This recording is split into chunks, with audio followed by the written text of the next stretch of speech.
Yeah, no problem. Call the meeting to order.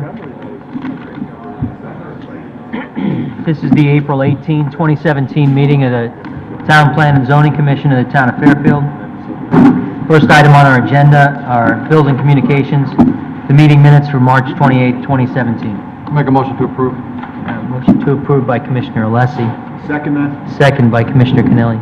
So we have Commissioner Barretts and Commissioner Noonan, who are not here yet. So Commissioner McAleese and Ford, you sit in for them, okay?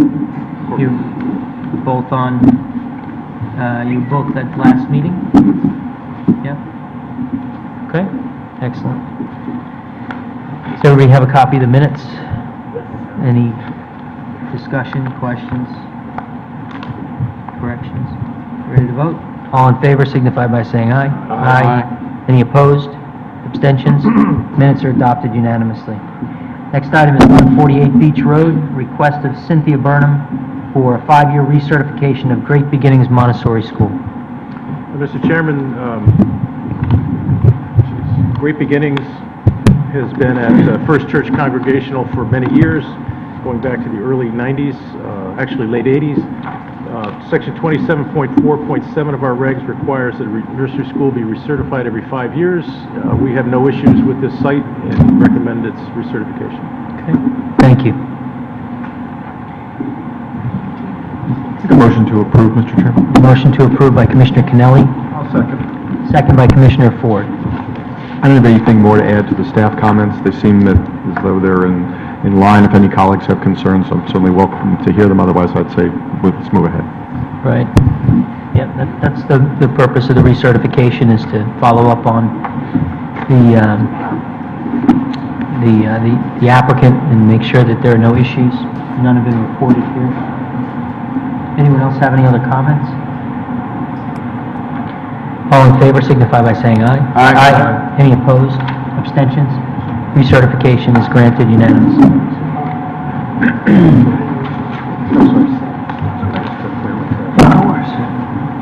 So who is, Mr. Ford will be sitting for Mr. Barretts. okay, Mr. Ford, Commissioner Ford, you're sitting for Commissioner Barretts. Next item is compliances. Excuse me, 1700 Post Road, compliance application of George Wannett to establish a food service use ice cream in a portion of an existing building in the Center Design District. Okay, this is Heritage Square Shopping Center. The proposal is to replace a retail store with an ice cream shop. From a parking perspective, takeout food businesses have the same parking requirement as that as retail, as long as there's no tables and chairs. Therefore, if this is going to go forward, we recommend a condition be placed in any approval indicating no customer tables and chairs to be provided. They do propose a bench along one wall for customer waiting and convenience, which we have permitted in the past, provided there's no tables. Okay, thank you.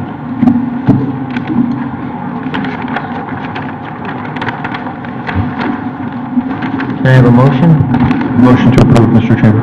Motion to approve by Commissioner Kennelly. Do I have a second by Commissioner Francis? Commissioner Kennelly, you want to put any conditions on that approval? As stated by the director, I believe that it would be correct to go ahead and have as a condition that we would, upon this approval, indicate that no customer tables or chairs are to be provided. It is mentioned about the bench. Bench should be fine under that limitation. Okay. Thanks. Commissioner Francis, you agree with that? Yes. All right. I didn't hear, what did you say? Jim, what did you say? I didn't hear a word you said. One bench outside. Well, just that the bench was cool because it was in line with the idea is the tables make people linger and the chairs make people linger, and that's why the parking is greater. If you don't have them, then you don't Yeah. then the parking is equal to retail. So there's this space issue, so condition of approval is that there be no tables and chairs. One bench. What are we showing, 4 benches here? No, it's just one bench along the wall. Oh, this is inside. Right. But now, the benches that are outside, there's no cars coming up to those benches, is there? No, there's an arcade there's a first floor, or second floor walkway that All right. hangs over that, so no, that's a pedestrian arcade. Okay. I am familiar with it. I think that the restriction on no tables and chairs is appropriate. I don't see an issue with the bench. Anyone else have any comments? Okay. All in favor signify by saying aye. Aye. Any opposed? Abstentions? Compliance is granted with conditions unanimously. Next item is 222 Post Road, compliance application of Natina Sunsum to establish outdoor dining at an existing restaurant in the design commercial district. Okay, this property shares access and parking with the sister building next door at 268 Post Road. Proposal for 150 feet of outdoor dining is proposed, and as you know, our regs provide that up to 150 feet of outdoor dining does not require any additional parking. Within this center, there's two existing establishments with outside seating, Craft 260 and Castle on Post. Both of these establishments are kind of on the end caps of their respective buildings. This proposed location for Thai Kitchen is in the center of the proposed building. Their floor plan, or site plan, kind of shows that they would have a segregated area out in front of their store. The only question I raised with the photo is with the columns there, whether you think there's adequate pedestrian pass-through here to make this viable. I think they have some space.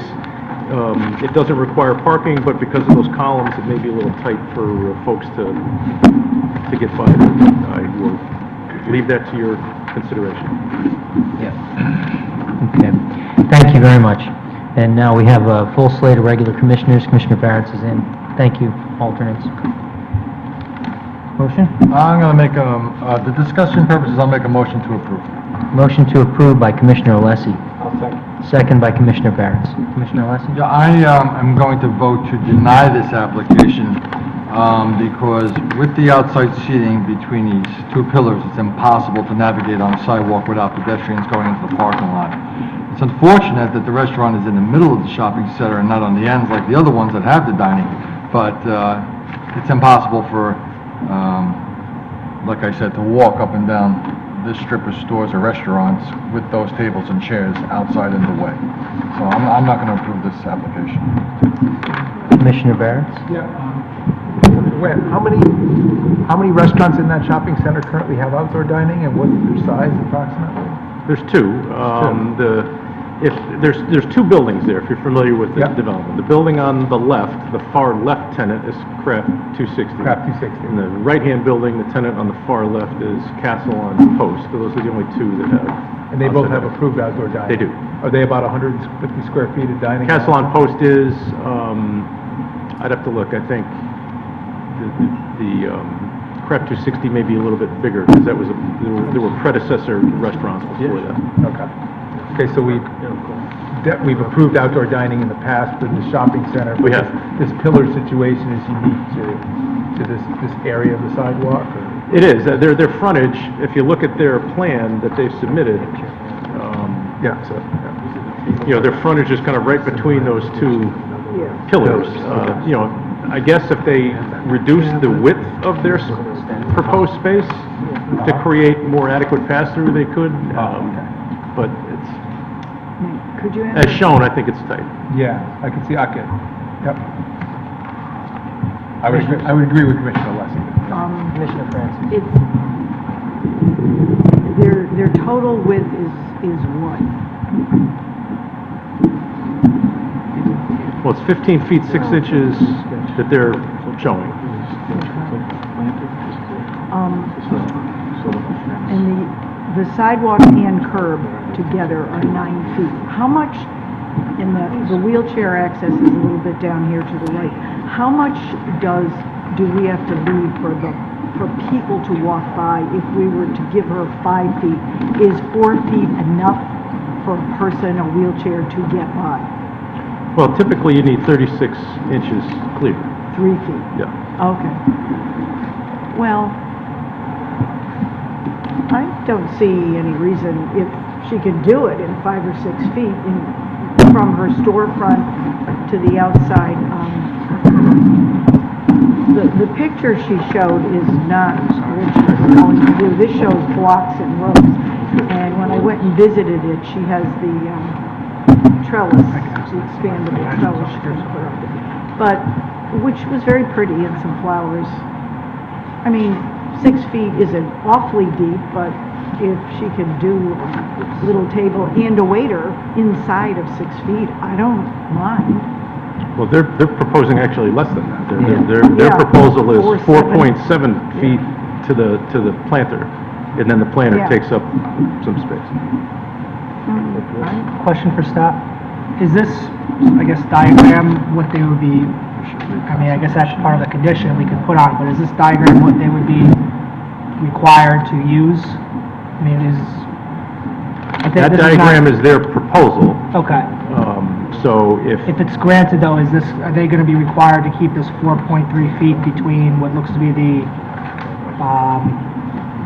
planter and the, end of the sidewalk? if you want to move forward with this, we can establish whatever parameters you think Okay. are appropriate. 'Cause I'm looking, I mean. It's not so much the 4.3, it's the distance, at the columns that gets tight. Right. Well, that's true, I mean, if that's what they're gonna try and do, I'm almost inclined to say, good luck with it and see what they can do. I mean, I'm looking at the tiles, which could be about a foot each, and the concern, at least for the pedestrian in wheelchairs going by, we think that'd be enough. I think the 4.7 that they're suggesting would be their dining area, would be their problem, but Right. that's part, I don't know, it seems almost like a business decision they'd have to worry about.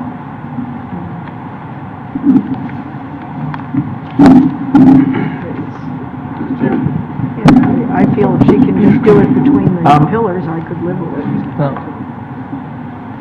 Thank you. I've got just a couple of questions, trying to understand the drawings a little bit better.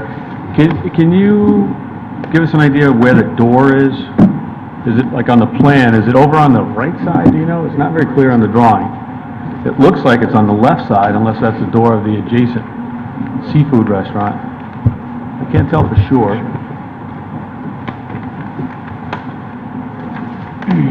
They're showing their door. It's pretty much on the right. On the right-hand side. I believe that, Oh, if that you look at the diagonal right-hand one? column, they can see the little door ajar there. I think that's the representation of where their entrance is. Okay, so that looks like that's clear. It's in the other picture? And then my other question is it looks like there's a handicap ramp right in the middle of all this too, so No, that's way down to the right. I'm just looking at the photo. It looks like, isn't that a ramp right there in the bottom of that photo? And, does that look like it's you? This right here? No, it doesn't? Oh, okay. No, I don't believe that is. I think that's just So, a Different newer... colored concrete? Yeah, okay. if you look I at think the it's just newer staff, concrete. It's way if down you to look the at the right. staff notes, there's a photograph of the front. Of the Yeah, that's what building. I wasn't sure if this here was a ramp or what. No, I don't believe that's a ramp. I think that's Okay. just lighter colored concrete. Okay. Yeah. And the signs there that are posted indicate which restaurants, you know, the parking spaces are, you know, supposed to go to. I mean, it really is pretty tight. I mean, you know, for somebody to navigate through this, talk about a wheelchair, yeah, there's 4 feet in front, but then they'd have to cut through this 2-foot area between the pylon and the, you know, the flower box. I mean, it's just pretty tight. Well, as somebody said, maybe she can just shorten the area to something where you wouldn't run into an obstruction. I mean, the map is not very well done. It's really hard to tell. Yeah. 4.7 feet from the storefront to the flower box. So picture a chair, a person, a table, Waiter. chair and a person, a waiter. You know, It's not gonna work. It's In 4.5 5 feet. Well, it's 6 feet really. You know, the map isn't well drawn. Because if it's 9 feet and Jim says we only need 3, she can have 6 from the store to outside of. no, I wouldn't decrease the pedestrian aspect of the walkway here. She's showing, the applicant is showing 4.3 feet, you know, of walk. If anything, I would end the last pylon so that they could have a couple. I mean, how many tables and chairs can you get in? What is that? No, I didn't get 4.7 or 4.3, you're coming up with 9, aren't you? The 9, flower- 10, because you have the flower box. The flower, Well, She's showing on the end, right? oh, yeah. She's showing That's 9 right foot here, total, 9 feet, she's showing yeah. 9 foot total? It's actually 8 and 2. And this- Numbers don't add up. no, they don't. And the flower boxes are 10 inches, she's inches. saying 10 inches, yeah, a foot deep. So take away, now you're down to 8 feet. Well, you'd add it, so it'd be 8, No, but she's 9, showing a total. 10.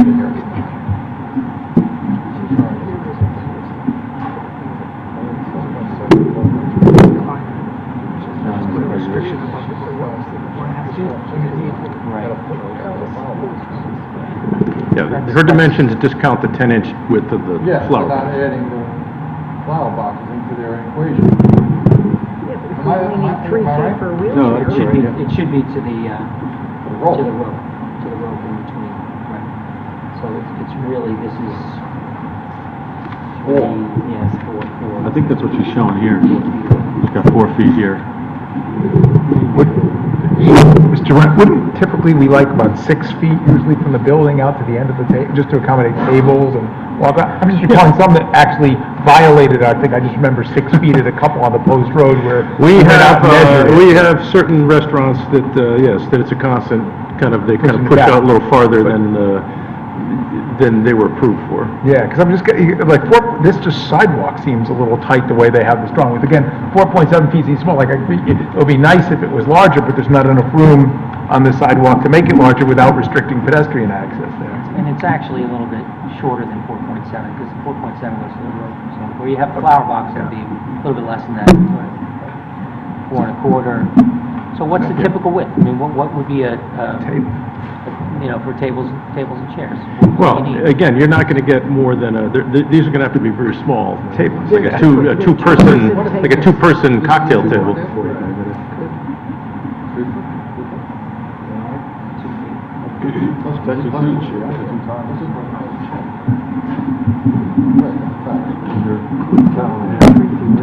Just a thought. Be at least 5 feet, probably.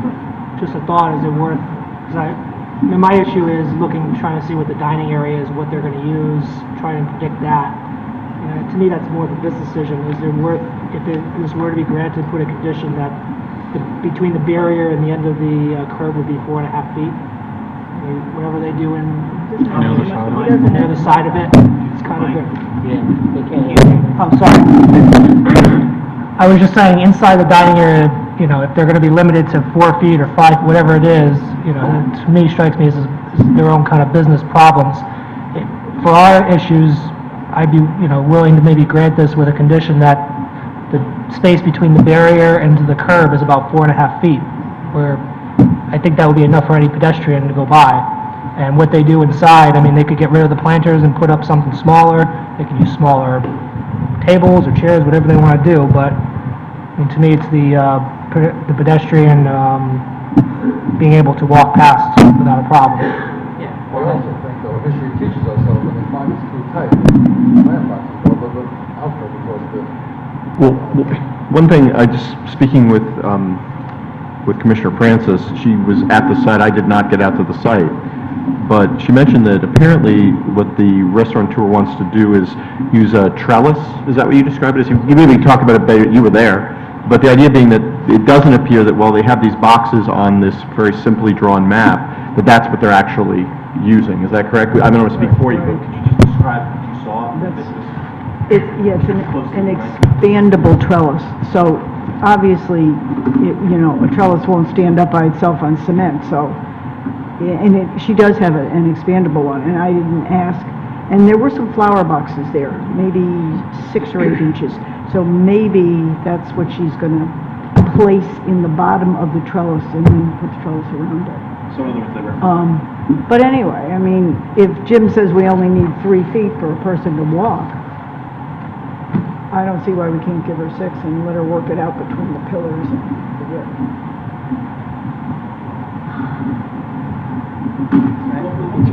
If I could, Mr. Chairman, one thing I'd say is that, I mean, these certifications are for 1 year. And I know that, for example, the vice chairman has been concerned about this location. I spoke with him briefly in advance of this, because of his concerns about the capped areas already being already difficult. And I think you've been in agreement with that. The only other thing I would say here is that this might be an example of where, these are one of the ones that we're going to have to kind of star if we were to go ahead and see how it worked, and really, pay close attention and see if it's a failure. If it is really not going to work, it isn't something we live with forever. We live with it till October, and we go ahead. I'm just saying, depending on what people think. It is not, as we all know, in perpetuity. It's just for the season. So that's something to consider too. Yeah, I mean, I think it's difficult to take away once, once done. I have an issue with the end. There's only 2 feet approximately between the pillar and the end of the walk here. I think we need to make that, shorten that up here a little bit so that people can navigate through there if we're going to do it, So what would the need to actually just shorten that area so that the end caps are more reasonable Yes, well, for pedestrian traffic? Right, so any outdoor dining would have to be at least 36 inches from the pillar, like they're showing on the side near the door. On the other side, it's only 2 feet.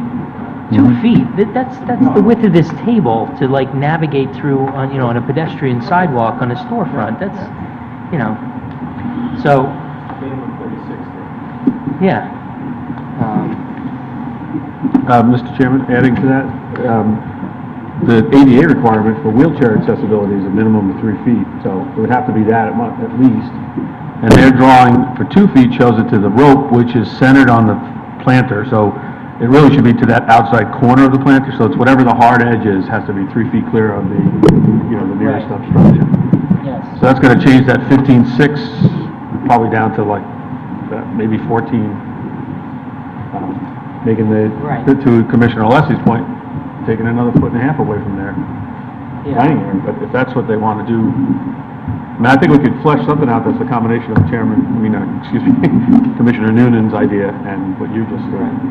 I mean, the other thing is, within the outdoor dining, aren't there some requirements for some kind of flow? I mean, There's no zoning standard for how much room they need for a table and chairs. This, within a building, the fire marshal sets a standard based on the square footage, but it's kind of a self-regulating issue from that standpoint. So if I'm hearing the discussion correctly, it's you're either going to be not inclined to approve it, or if you do, you want to keep a minimum of 36-inch clearance between any barrier in the column, and at least 4 feet clear to the front of the curb.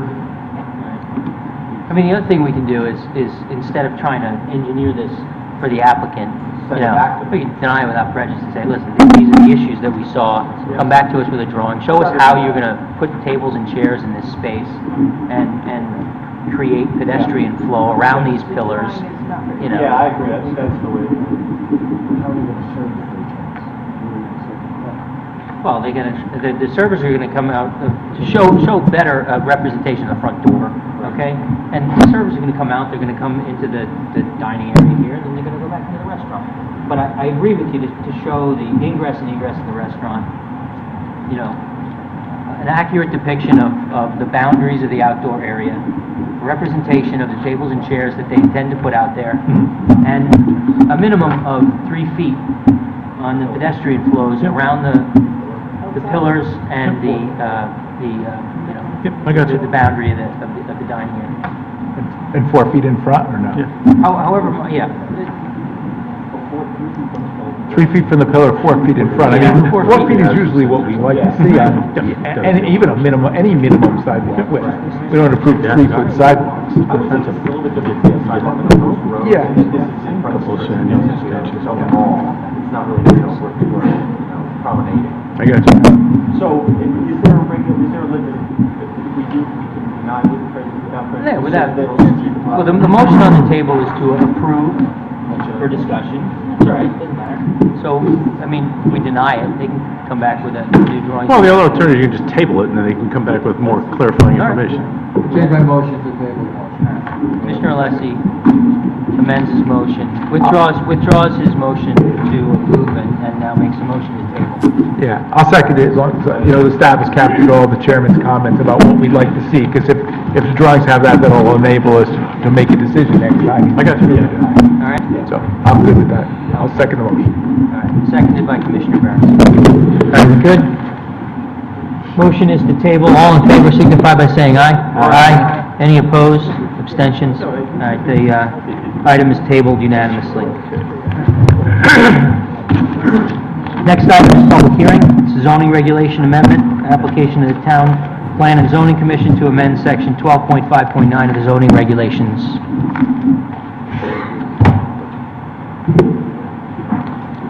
Director Went. Thank you, Mr. Chairman. For the record, my name is Jim Wendt. I am your planning director. What's before you this evening is a proposal to amend section 12.5.9 of our zoning regulations, specifically having to do with package stores in the neighborhood design business district. You had asked us to take a look at that following a recent application. In your packet is our analysis. There are 5 existing package stores in the neighborhood design district, and the average size is 1,503 feet. So we are proposing to reduce the maximum size from presently permitted at 4,000 square feet to 15,000 square feet. I'm sorry, 1,500 square feet. Thank you, Mr. Kelly.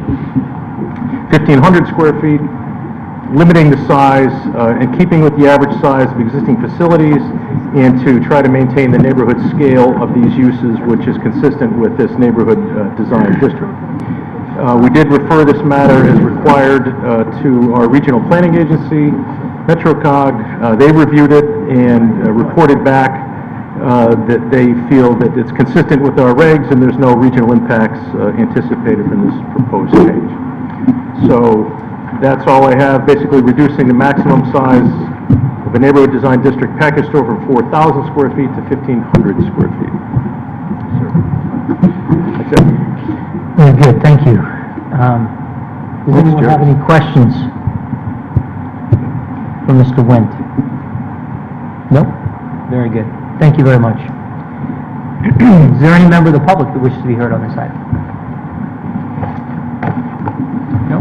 Going once, going twice. And hearing no public comment, we will have no rebuttal, and I will close the public hearing on this item.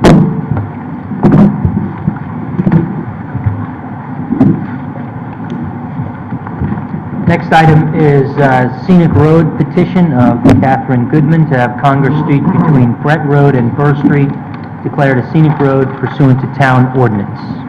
If I might, Mr. Chairman, again, Jim Wendt for the record. It's been a while since this commission has seen a scenic road petition.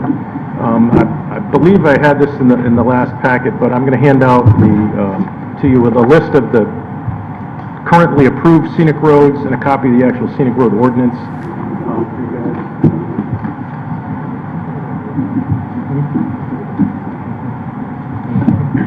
The background on this is scenic roads. What the ordinance requires is if a road is declared scenic, it requires your approval if the town's looking to widen the road.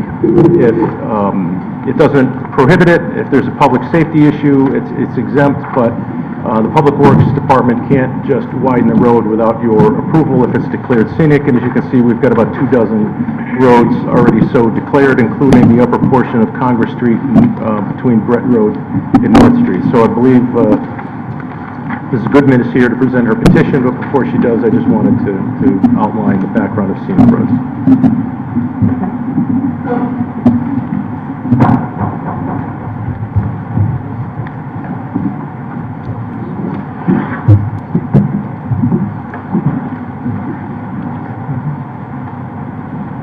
Thank you.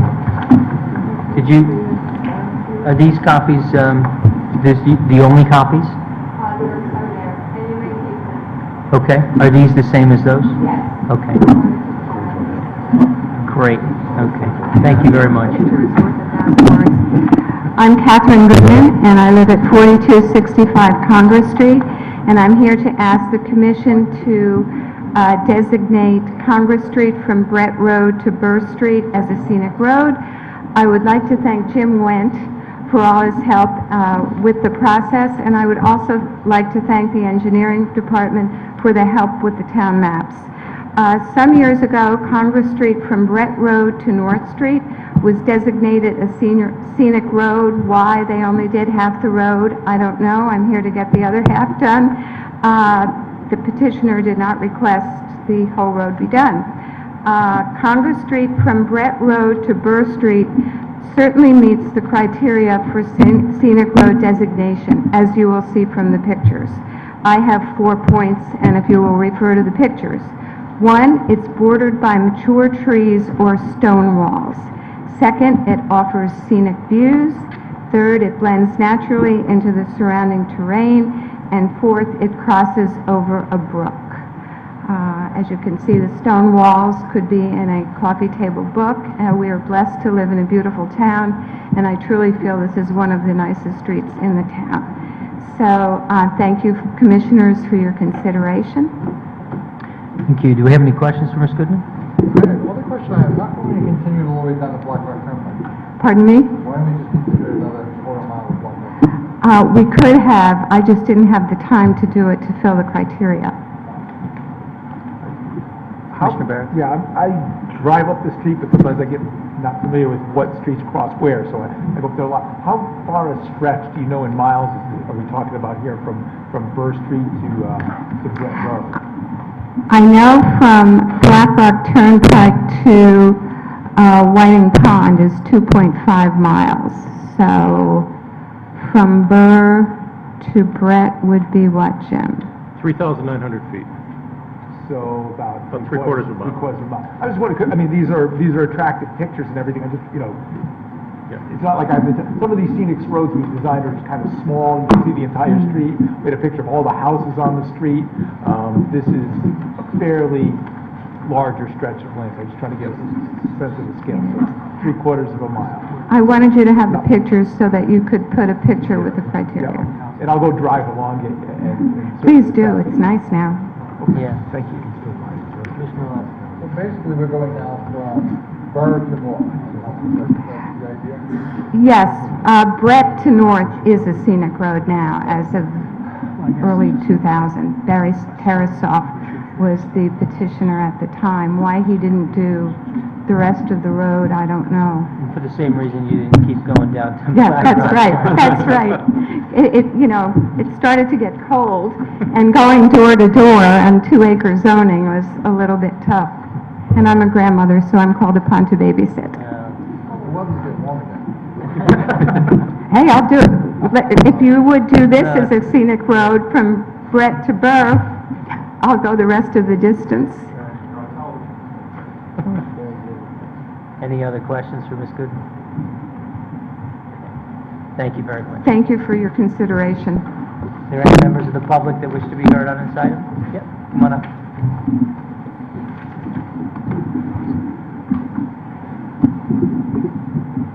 Good evening, my name is Pat McMonigal. I live on Congress Street at 3931, and I very much support this petition. In terms of being a scenic road, at least from my perspective, I walk it, I jog a lot of it, and there is a beautiful stream there, and Cross Highway borders Whiting Pond as well, so it's just very relaxing to walk and jog along there early morning or in the evening, anytime. So I very much support the petition. Great. Thank you. Thank you very much. Any other members of the public who wish to be heard? Very good. Ms. Goodman, you have an opportunity for rebuttal if you would like, but I don't think you need it. Good? Very good. I'll close the public hearing on this item.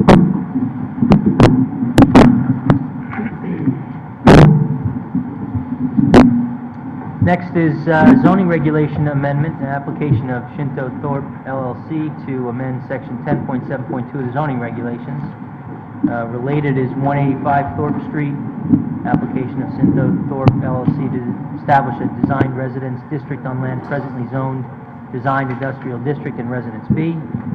And lastly, 185 Thorpe Street, special permit and coastal site plan application of Cinto Thorpe LLC pertaining to a 58-unit residential development.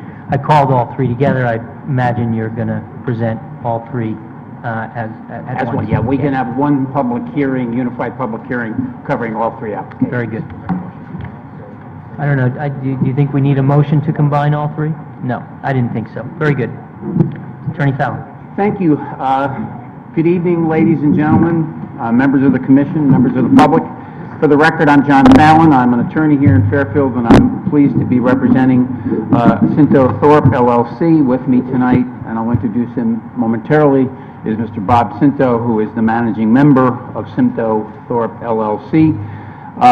We are the contract purchasers of this property.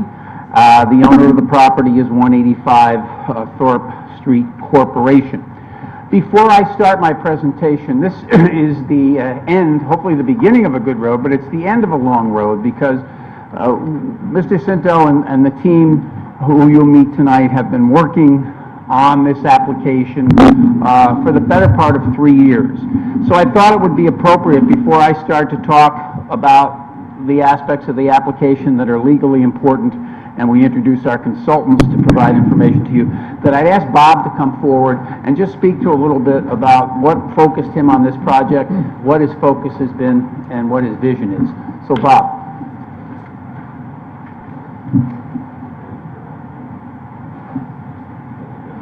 My name is Bob Cinto. I live at 144 Old Academy Road, Fairfield. And my offices are located in Shelton, Connecticut. This year, 18, will be my 40th year building in Fairfield. I built my first project on Mill Plain Road, 10 houses on Mill Plain Road, 1978, so that's almost 40 years ago. So I know the road very well because I used to go up and down the road all the time to get lumber. That's where Fairfield Lumber was there, so I know the street very well. I saw an article in the Wall Street Journal about how projects with great landscaping and great courtyards create great values, and they got a real premium if the landscaping was in great shape and a great design. And with that idea, I thought that this project would be that type of a project. Limestone brick, great roofs, great finishes, and it would be fun to build a great project. So that was the passion. I actually went to London to see this project. They did a great job with it, and so what we try to do, and Jimmy, the architect, will take you through it, we try to mimic these designs because I like to tell people great architecture is known what to copy and where to copy it, okay? We think the project would be a great project for the community, for the town, for the neighborhood. We think it brings great values to all the other homes around it. We think it will cut down on traffic because people can walk to the train station, Starbucks, downtown, those types of things. And we think that it will bring great real estate taxes to the town. This project only pays approximately $70,000 a year in taxes now. When it's over, it should be paying between $700,000 and $800,000 a year. So it's a boost to the town. And we would clean up a lot of the problems that we have at the site. There's some dirty, the property's dirty. The town has some property in there that needs to be cleaned up. There's a sewer connection that needs to be improved that's not on our property that we're agreeing to do. And we would take away a very ugly piece of property right now that a lot of people are looking at. So I think for all those reasons that we want to do a great job, and we put together a great team. All those people are on payroll over there. So I hope to bring them up and they'll show you, why they charge so much money, I suppose. Okay? Thank you. Thank you, John. This is a picture of the London property that you enjoyed, or this is a rendering? This is the rendering. Yeah. And Jim's going to have other visuals, but I'll be very honest, I just think that captures so much spirit of what Bob has had us also focused on for the last couple of years. I just wanted that to be up there as we start our presentation. But we'll have a thorough presentation of the architecture. Okay. Thank you, Mr. Chairman. So, with the stage set with that regard, let me take you through our presentation tonight, talk to you a little bit about this, the specifics. The property is, of course, 6.67 acres. It currently contains several large buildings, a garage, an annex building, and an asphalt parking area. Of the 6.7 acres, 6.3 acres, 95% of the site is impervious, covered with roof or asphalt. And of course, the intense industrial use of this property over the many decades has not enhanced, to say the least, the tidal marsh, the tidal wetlands, and there's actually no provision for water quality or water management on the site. Property is located substantially in the designed industrial district, with a small portion being zoned Residence B. I know the Commission is aware that the permitted uses in the designed industrial district pursuant to Section 21.2 include manufacturing, warehousing, bus depots, freight yards, trucking terminals, contractors, storage yards, and the like. Historically, the building, the property has been used for many years as the site of a very active Fairfield lumber location, which was a commercial and industrial lumber yard, and more recently as United Rental for the storage and maintenance of heavy construction equipment. Our proposal in its details, beyond the essence as shown in the renderings, are basically to construct a new residential community known as London Square at this location.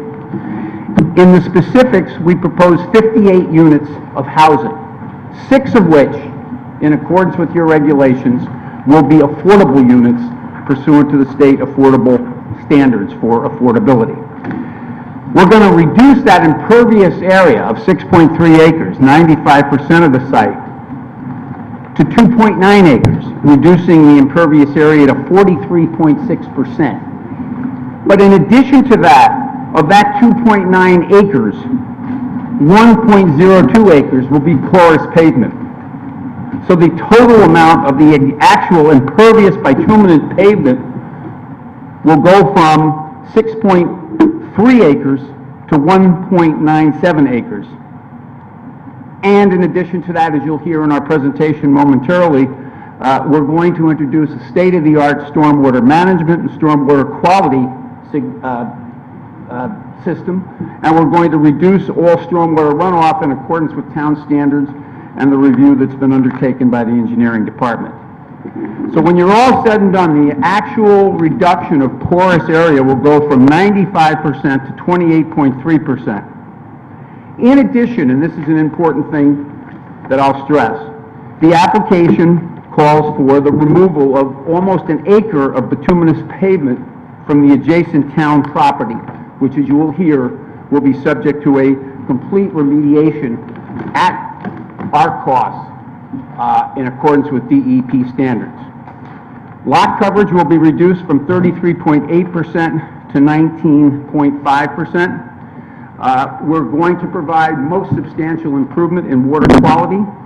You'll hear from Chris Allen in our presentation about the environmental improvements that we're making to this site as he and his team at Lantec has designed it in order to create a transitional environment between the estuarine conditions of the adjacent Pine Creek and the developed site, while also providing a pedestrian public access, as he'll review with you, to this portion of Pine Creek between Rugby Park, which exists, and Thorpe Street.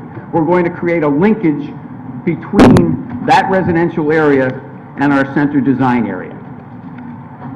The application has been reviewed by the Inland Wetlands Agency, and they unanimously approved an inland wetlands permit, 2015-1602, which involves all the regulated activity involved, not only in the construction of London Square, but also the remediation of not only this property, but the remediation of the town property adjacent to it. As Bob mentioned, we're not only going to be replacing an existing 21-inch sanitary sewer trunk line that runs through our property with a new 21-inch PVC pipe, with new manholes, and also replace an existing 10-inch sanitary sewer site that extends onto our site with a new 21-inch PVC sanitary sewer trunk line. But we're going to contribute up to $100,000. We've worked very collaboratively with Mr. Joe Michelangelo, Laura Pooley from engineering. There is off-site to us an existing town sewer line that the Public Works Department and the Engineering Department feel is very much in need of replacement. And we have agreed, because it's in our benefit, but also because the roots of this project and its developer are strongly here in Fairfield, to contribute up to $100,000 to cover those costs. The applications, as the call indicate before you, are 4. We seek an amendment of your zone map to rezone the property to the design residential district. We seek a text amendment of section 10.7.2 that would eliminate the access road requirement that is presently part of the regulations as it relates to the design industrial district. And we make a special permit and site plan approval application and a coastal area management application for your review. Before I introduce our consultants, thank you, I want to just discuss what I think everybody's probably thinking, and I want to focus on it before we get into the depths of the presentation. In 2012, this commission heard an application for residential use in this transitional site over multiple nights. I think it's fair to say, and I think those on the commission at the time would agree, that there was a consensus that multifamily use and rezoning of this industrial zone made sense, but there was concerns about the overall density and design and some of the other specifics of the project. So what's different? What's changed? Oh, pardon? What's changed? We've gone, the original application was 65 units. This application is 58. This application has provisions for 6 affordable units.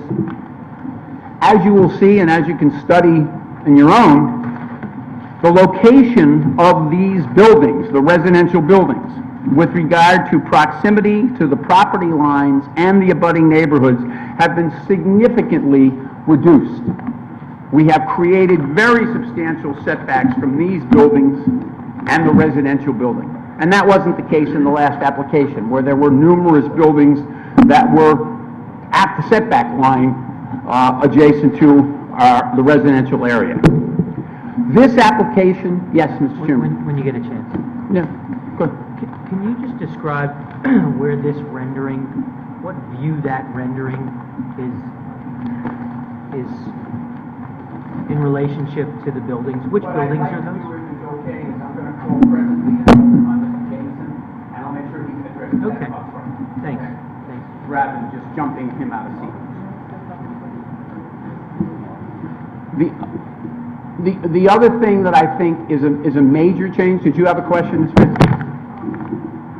We're going to make a full presentation A here. couple of quick ones.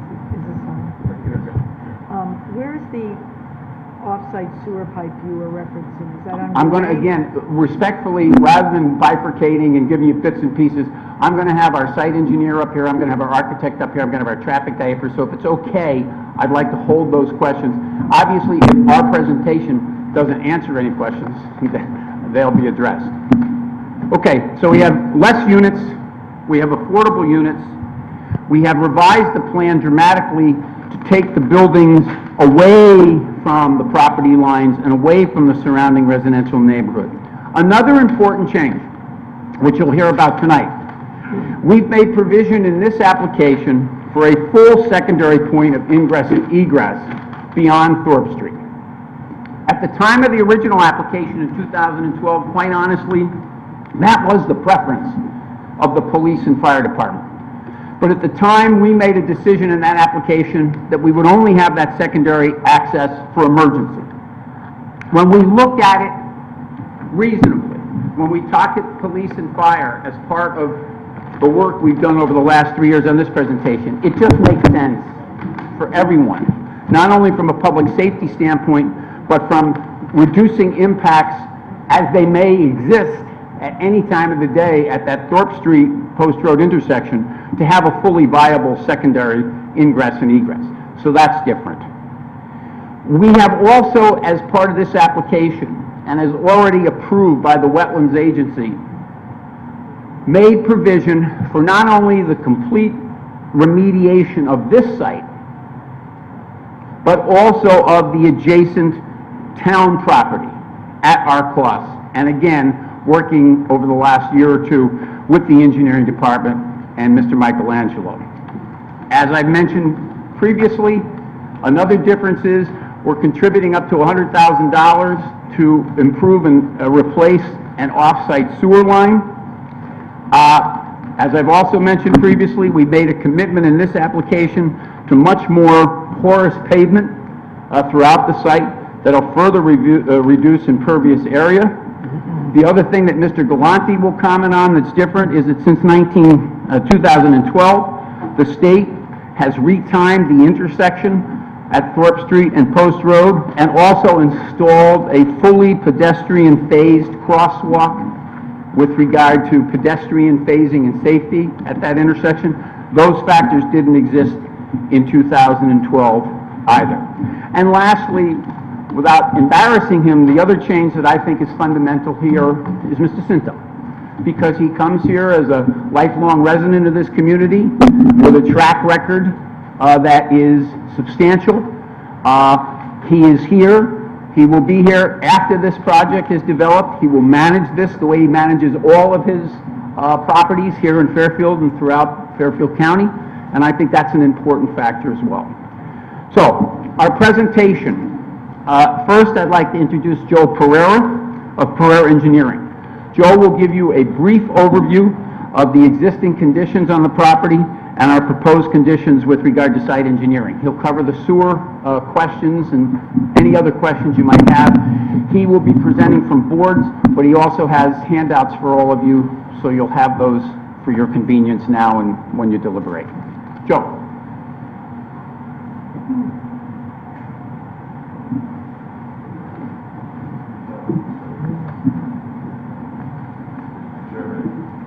The image that you want to look at the site plan. The other image that we had is actually the images from the project in London.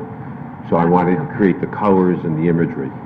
So if you look at that plan, you can find that on your site plan. That's the project image. Thank you.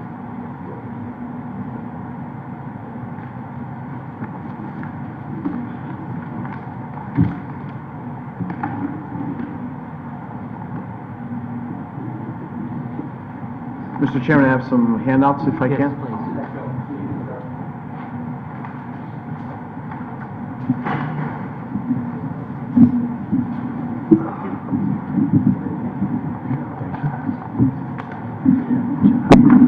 Thank you.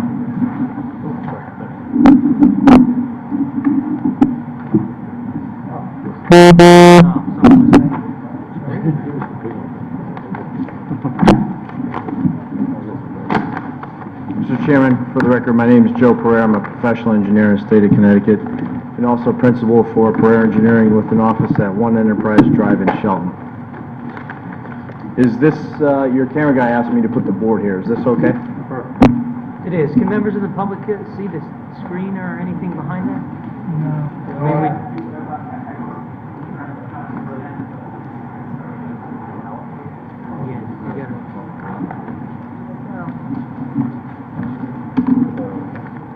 You got a few more handouts then? You can put it on the screen. You got it for the screen? You have one that can go on the screen? How about this one? Jim, you can put up the site plan. Put the render. That's fine. I don't want to get put loose. I know you No. have to accommodate public TV and I want to... No, I appreciate that, and I don't mean to put you in the middle of it at all. But no, that's wonderful. Could you just? I'm going to ask him to move the board to the other side, though, so Sure. that the members of the public are not boxed out of this. Okay? Yeah? Is that better? It is, but maybe you just move it back a little bit. I'm trying not to, impact.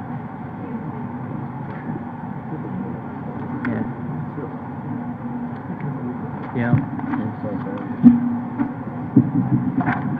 I can only accommodate so much, but I think that, impacts fewer people. Okay. So, Mr. Chairman, again, for the record, my name is Joe Pereira. I'm a professional engineer with Pereira Engineering with an office at 1 Enterprise Drive. I'm going to walk you through the drawings that I just gave you, and I'll refer to the drawings by numbers just to make it easier. So the first one I'm going to refer to is the data accumulation map. It's the existing conditions survey for the site, prepared by Huntington Company. And Attorney John Fallon already went through some of these items, but I want to repeat them because I think they're important. Again, the site is 6.67 acres with several existing large buildings on the site. One important point I want to point out is that right now the existing site is 95% impervious area when you look at the buildings, pavement, and sidewalks, etc. The access to the site is provided through Thorpe Street. The site is currently serviced by public sanitary sewer, storm sewers, water, and gas. And the other item I want to point out about the existing site is that there is no existing stormwater management system. Right now, any runoff just flows overland and directly into the wetlands and or tidal wetland areas abutting the site. So if you turn to sheet C1, the site plan, we're proposing 2 buildings on the site with a total of 58 residential units. Again, as Attorney Fallon mentioned, we're reducing the impervious area from 95% down to just under 30%. That's a dramatic decrease. We're proposing porous pavement, something that the town engineer recommended, and our client agreed to provide. There's 203 parking spaces required, and there's 203 proposed, including 14 handicap spaces.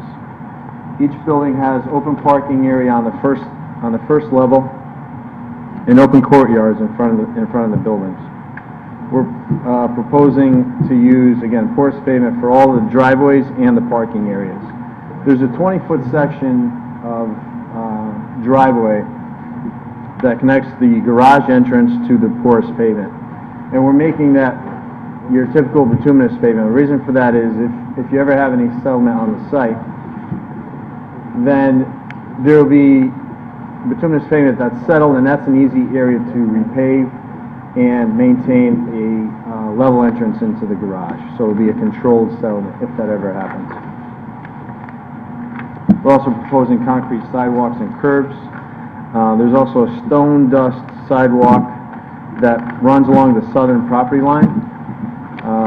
That's shown again on the site plan, and we can talk about that a little bit later as we get into more details on that biofiltration area. But that walk really provides public access from Beaumont all the way to Thorpe Street. So, the public access you're referring to is, if you look on the lower left, that circle, Right, it starts on Beaumont there, that Right. circle, and then it follows the southern property line. and that's a stone dust walkway, for, public access. Right, for public access. For the Fairfield property, town property, and goes all the way around, to Thorpe Street. Correct. And public wouldn't, go up into the property. I see there's a connection there from the circle up to the parking lot. Is that also, a public walkway? That wouldn't be public. We No, don't right, do yeah. public along here. This is just be an interconnection from our site to Right, get to okay. that walk. And so, part of that walkway is on your property, and part of it is on the town of Fairfield property? No, that would all be on our property. We just really go from our property line to property line. So you'd be granting an easement to the Correct. town? Yeah, public access easement. Okay. There's also another public access easement and maintenance easement combined here along near Thorpe Street. And the reason for that was engineering wanted access to this drainage ditch that you currently have here. Right now, they need to get out there every so often, and again, this is something that we just agreed to provide so that in the future, if and when they need to get out there to maintain that ditch or clean it out, they've got an official access easement to get to that. There's also an in-ground pool proposed just west of Building 1. And there's a refuse and recycling area which will be screened and located north of Building 1, so we got that up in this corner. All right. So there was a note, there was a note from some of the code enforcement minutes about relocating the refuse to, closer to the buildings and not to the adjacent property owners. Was there any consideration given to the location of that? I think the original location that they looked at was in a different spot. I don't remember where it was, but we did relocate it, but again, that's something we can take a look at again. Okay. That's fine. We're also proposing a new fence to be installed along all residential properties.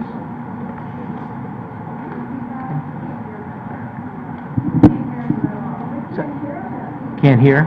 Can you hear me okay? Well, I'm sorry. Can we turn the volume up a little bit? I'll try and talk into the microphone. All right. Is this better? Okay, so we're also proposing a new fence to be installed along all the residential properties, along the north side of our property. Mr. Chairman, Yes. Mr. do you Corcoran. have a rendering of that fence? A rendering? No rendering, no. What style fence would it be, or is it not decided? We're Can you use the proposing, microphone also, please?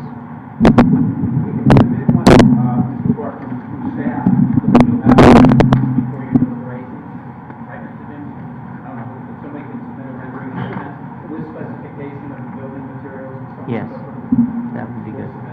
Okay, thank you. yeah, right now we call it as a stockade fence, but we can provide a detail on that. So now getting into the grading and utilities, sheets C2 and C3. Again, as I said, the existing site doesn't have any storm management system. We're proposing a new one. And it has a treatment train that follows the guidelines of the Connecticut Stormwater Management Manual. Any runoff will sheet flow either into the pervious pavement, porous pavement, and infiltrate into the ground, or it flows into the catch basins that we have designed in the parking areas. Can I ask a question about the impervious pavement? Who is, I don't know if this is your area, maybe we need someone else.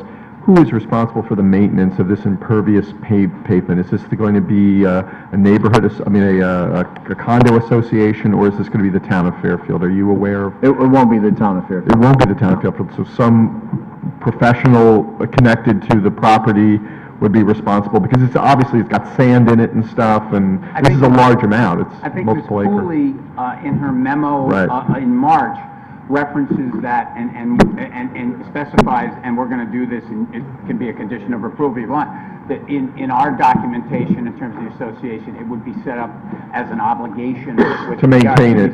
Right. Plus, if you look at the wetlands permit, I Right. believe the wetlands permit has provisions in there for a maintenance easement running to the benefit of the town of Fairfield, so that if it was not maintained by the association and the town ever did have to maintain it, they'd have the right to access the property and then back charge the association for any cost. So that's all been dealt with both in the wetlands area and also the recommendation, I think, of Ms. Pooley. The reason I ask is because I'd have to reference this to staff or something, but I don't recall this much impervious pavement on one site. I can think of it being used in parking lots and things like that. This is a good Yeah. chunk of it, as you pointed out in your Yeah, presentation. it is, And I it think- certainly plays into your calculations Right, and all and the that. engineering staff, I think, is excited about that. Well, But okay.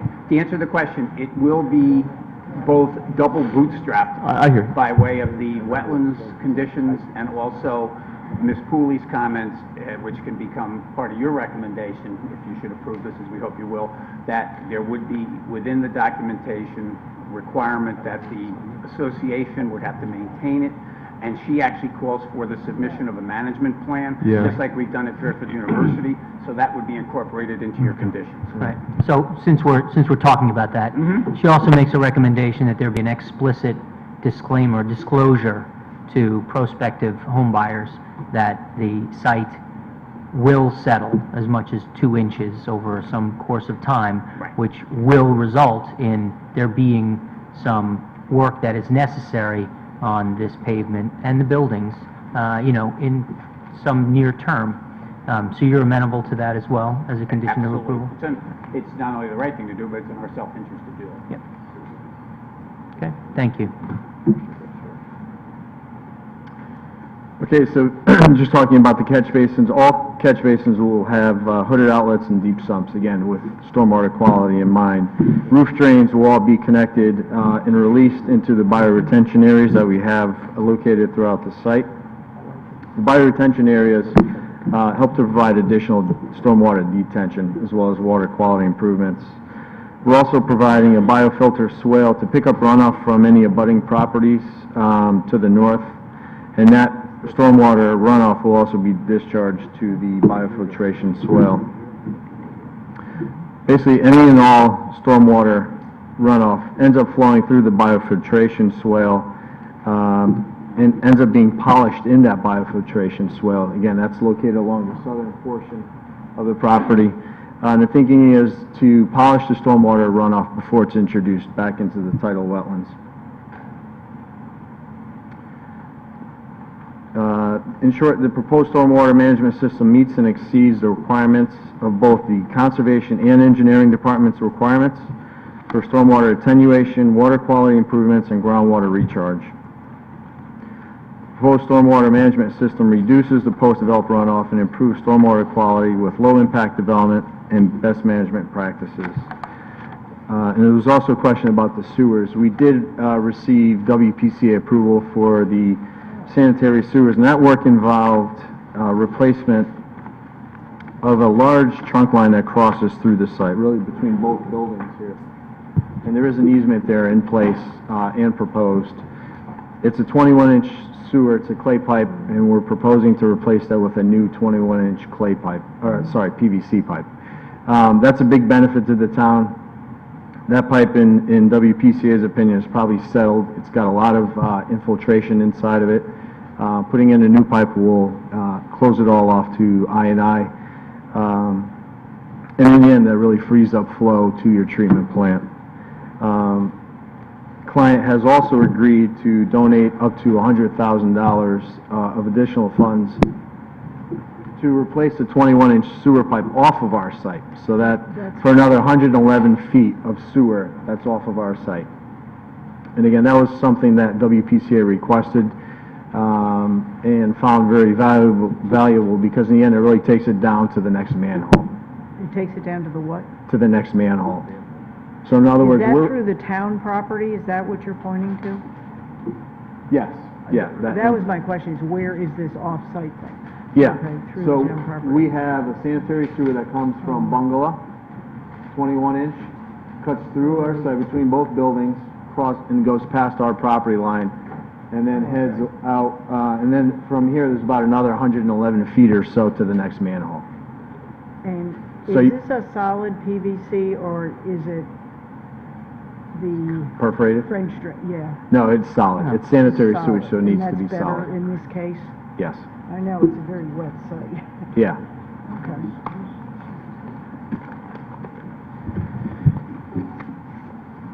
Okay, so moving on to soil erosion controls, again, just to hit on, they're covered on sheets C4, C5, and C6. There's a lot of detail, a lot of information that we've put together at the request of the town engineer. There's a detailed phasing plan and phasing notes. There's essentially 8 phases to this project, and again, they're described on sheet C5. It takes you through a detailed set of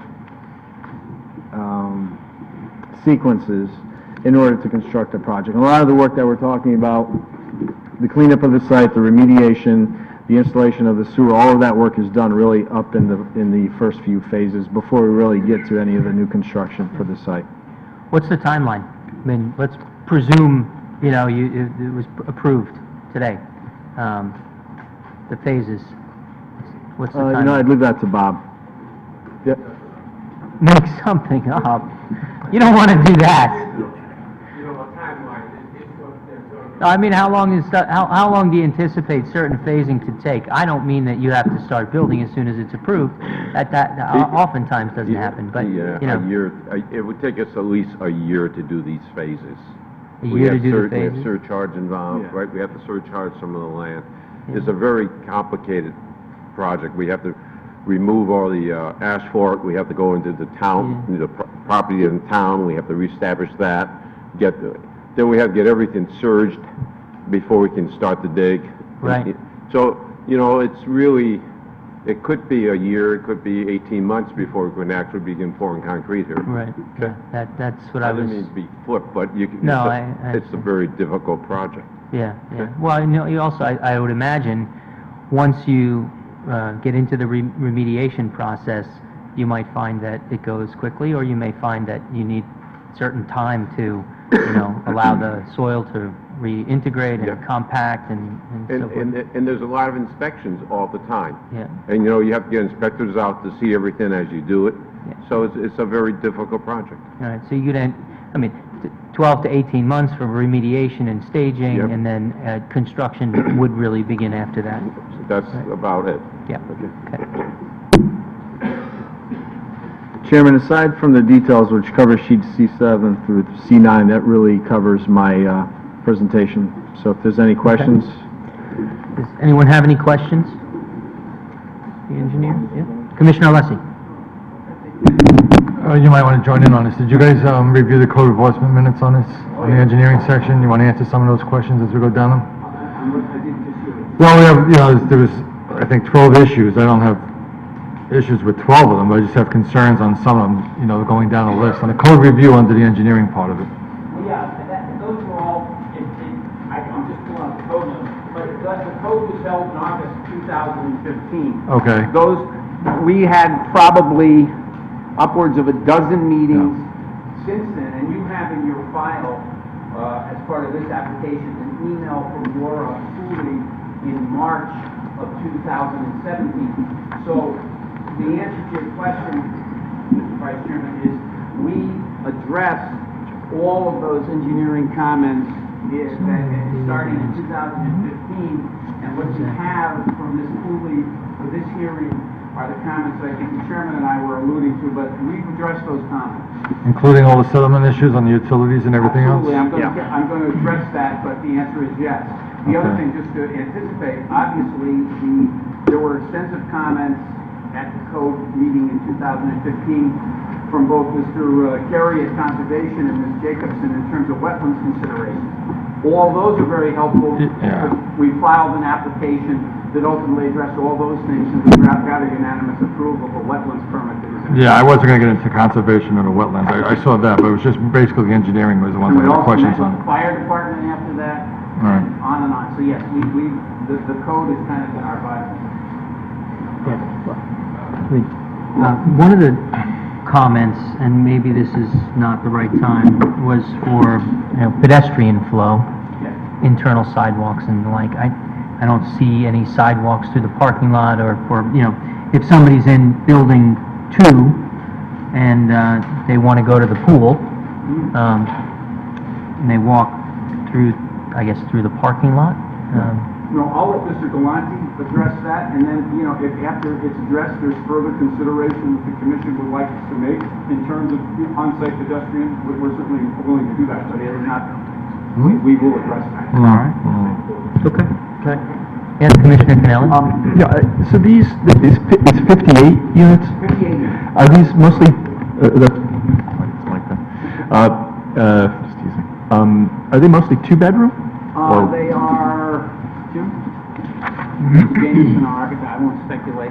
What's the bedroom? Jim Jameson, project architect. Right. There is Out a of mix 58. of, the range is from studio, 1-bedroom, 2-bedroom, and 3-bedroom. Three-bedroom. So there's out a whole of, out of mix. the 58, approximately with this design, approximately how many would be 2- and 3-bedroom, would you anticipate? I would say probably 70%. 70%. So 70% of 58,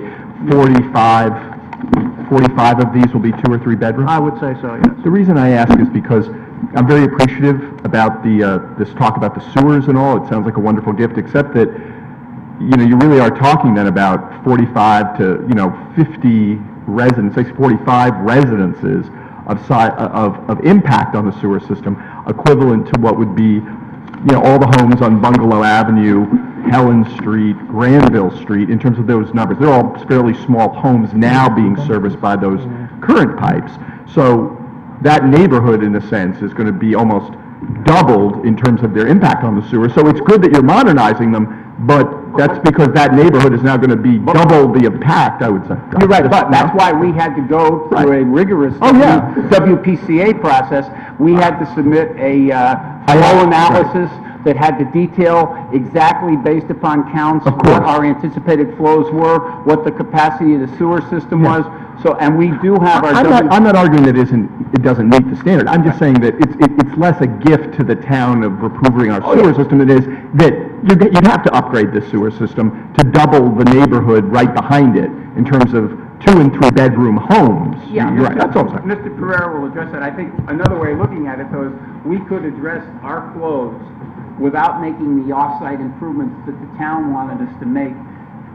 Those improvements directly benefit their existing system servicing that existing neighborhood. So I'm not trying to say we're Santa Claus, but that is an element. And Joe may want to add something. So to that, I think that's a good question. That 21-inch sewer, again, is a main trunk line. That sewer actually flows either half full or just under half full at max conditions.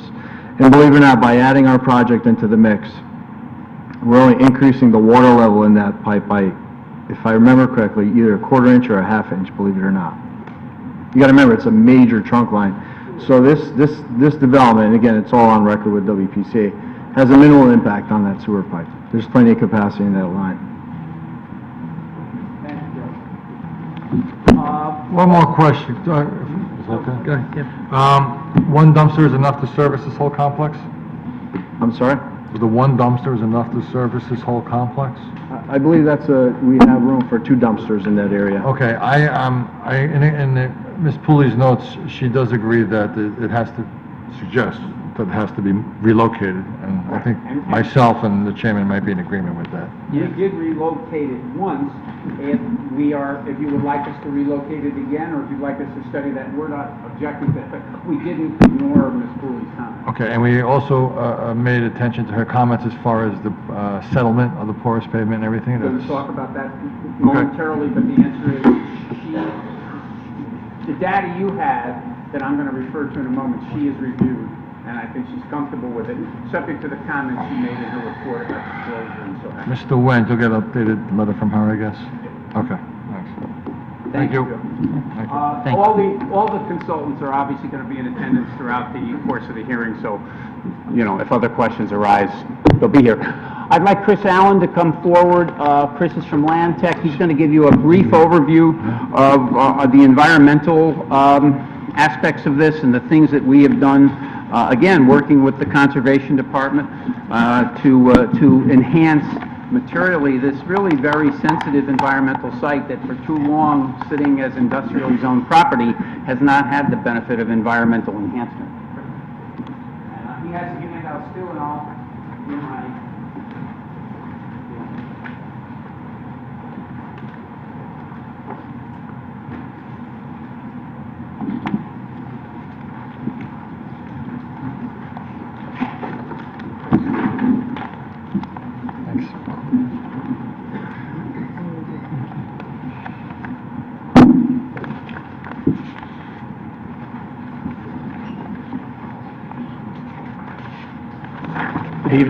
Good evening, Commissioners. My name is Chris Allen. I'm an environmental consultant with Land Tech Consultants. I'm a professional wetland scientist and a professional soil scientist. I'll be brief tonight. I'll just be talking about what we did for restoring some of the ecology of the site.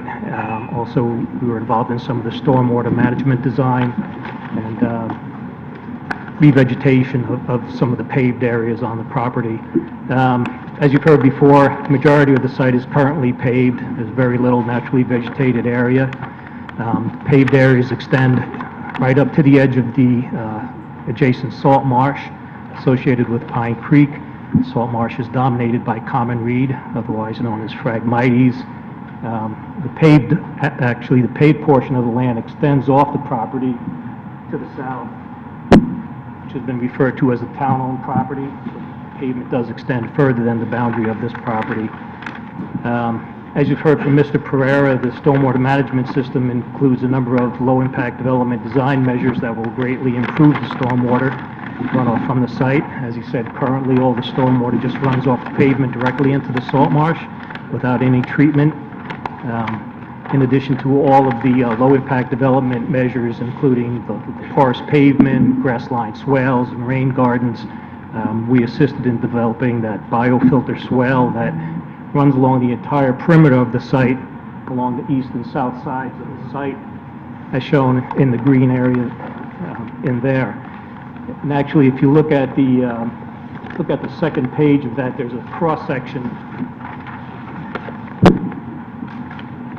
in the upper left of that page that kind of just gives you a schematic of what that green area will look like.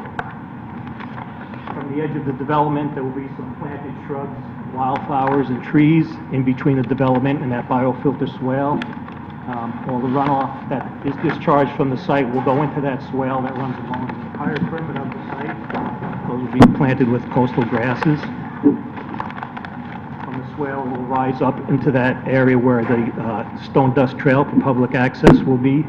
And then further on towards the marsh will be another planted area with trees and shrubs. It will also include the town-owned property that will be remediated as well.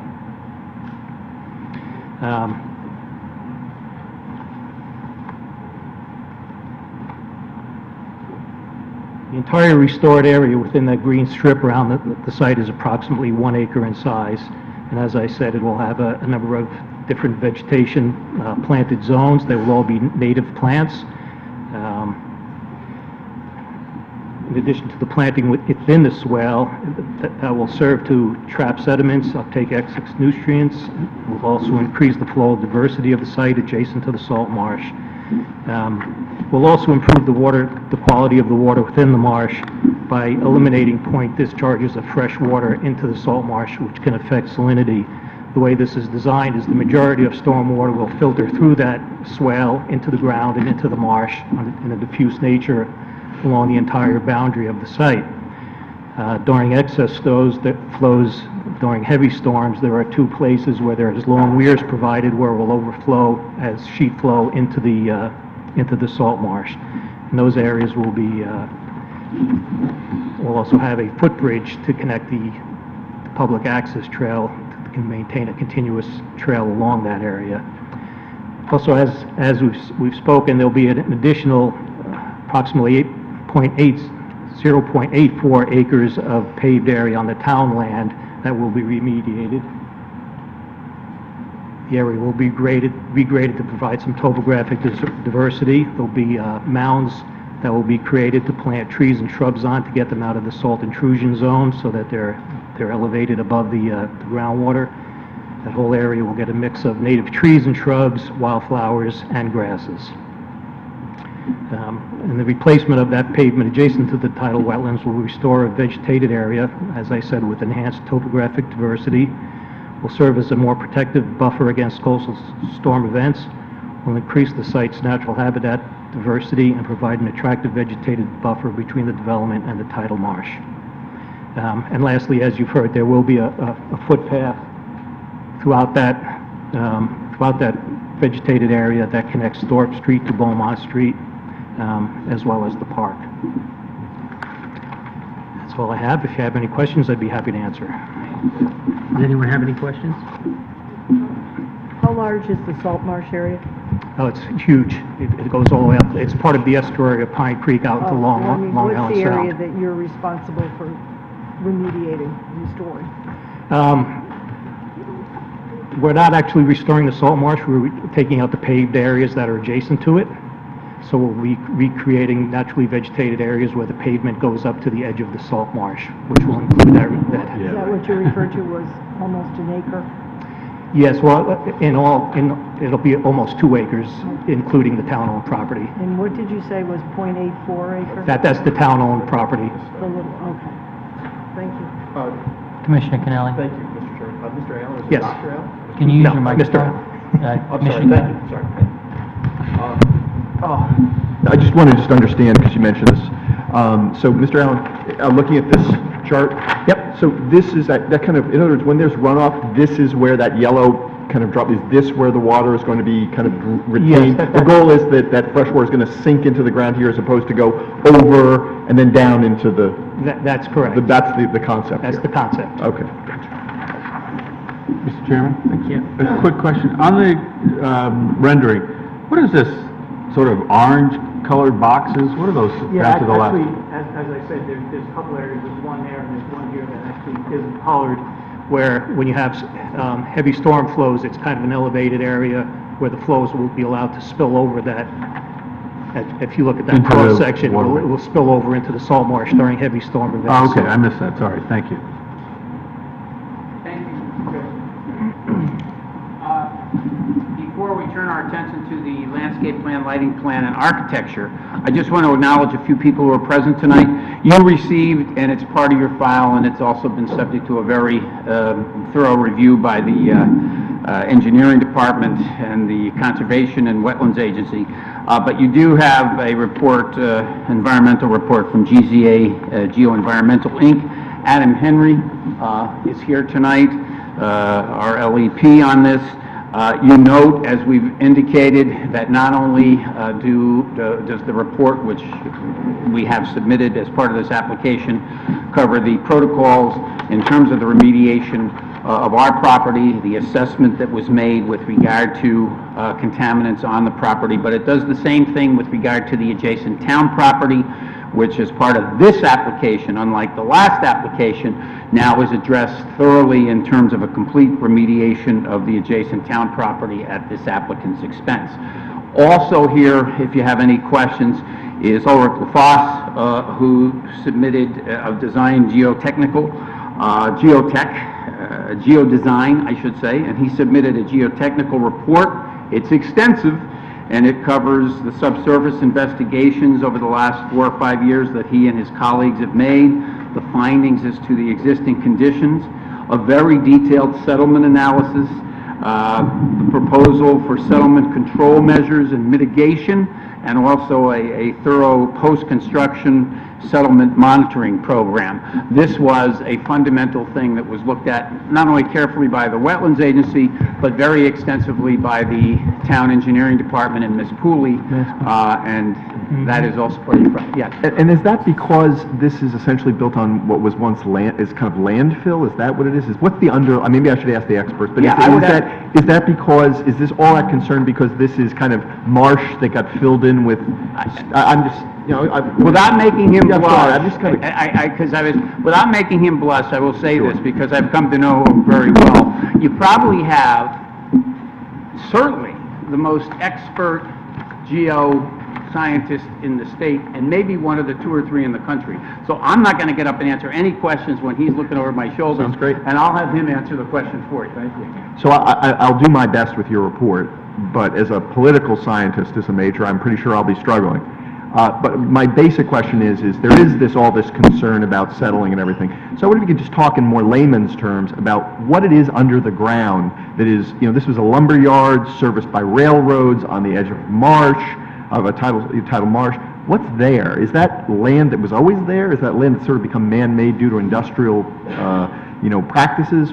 What is that, can you talk about the land itself? Yes, I will, thank you. Thank you. The land was always there, but it was really a salt marsh, and the grade was about 8 or 9 feet lower before, say, 1940 or so. If you look at the old aerial photographs, you can see the changes over time. So some of the filling predates the lumber yard use of the property.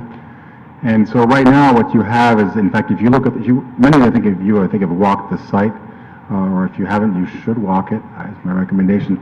You will notice that the site is very uneven, even though it's mostly paved, 95% or so buildings are pavement. It's not very even, and that's because of the underlying organic material, we call it technically, which is soft.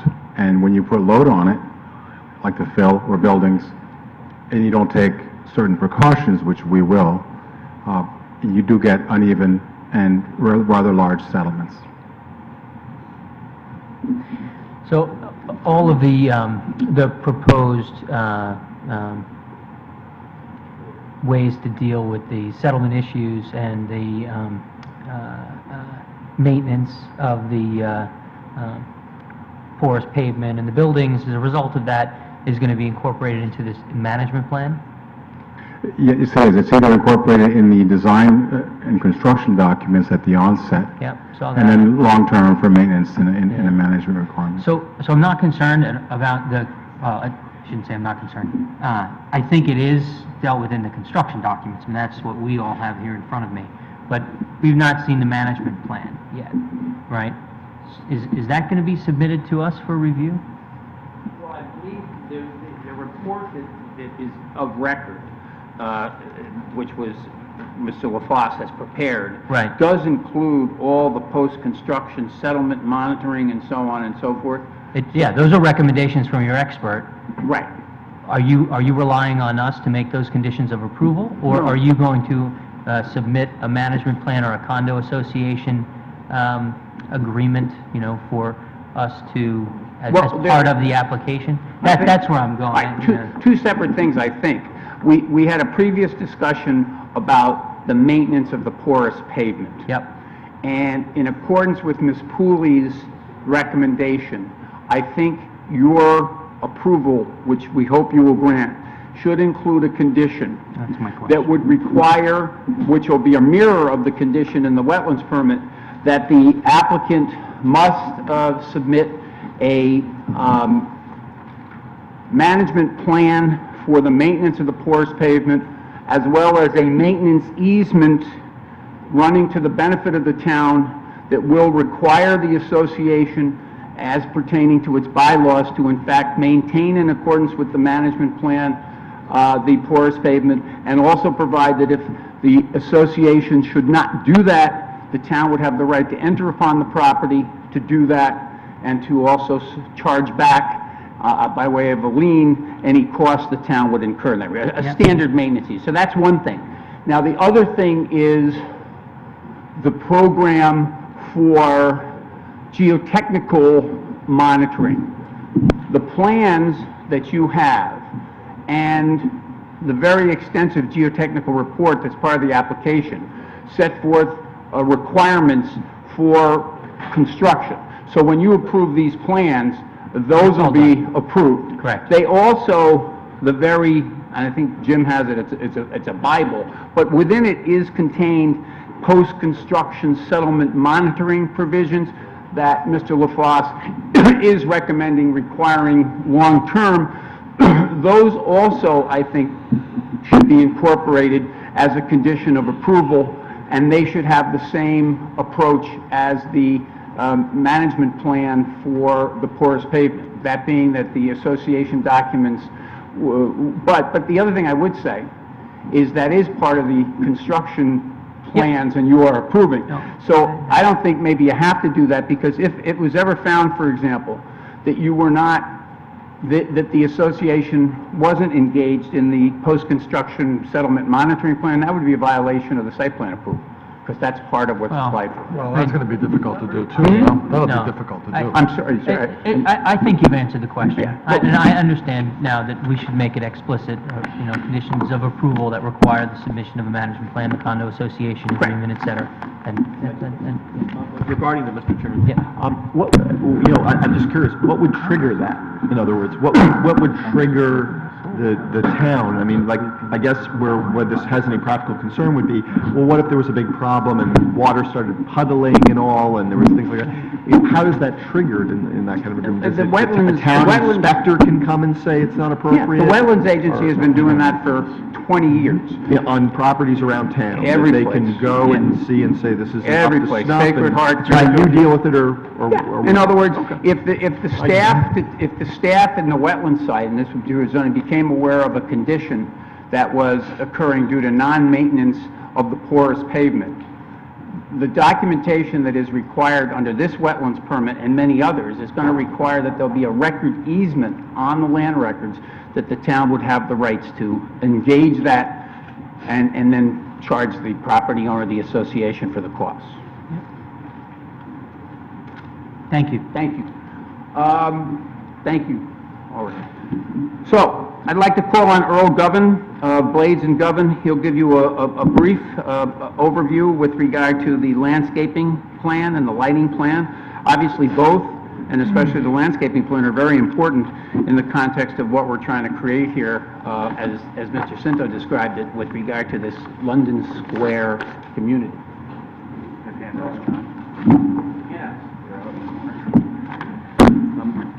For the record, my name is Earl Govan. I'm a landscape architect with offices in Fairfield.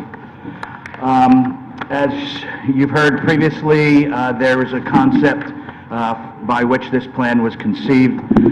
It was kind of our job to make that happen, especially in the courtyards and around the buildings. So we're going to start out on the perimeter. We are proposing a full buffer screening of white spruce, Serbian spruce, blue spruce, and eastern red cedar around the perimeter where the project abuts the residential properties. The street trees are upright branching Zelkova, so there's no, they work well with parking lots, very high branched. The walk system is going to be a granite line, so granite curbing, both interior and exterior of the walkway, so interior courtyards will be granite lined or granite bordered brick walkways.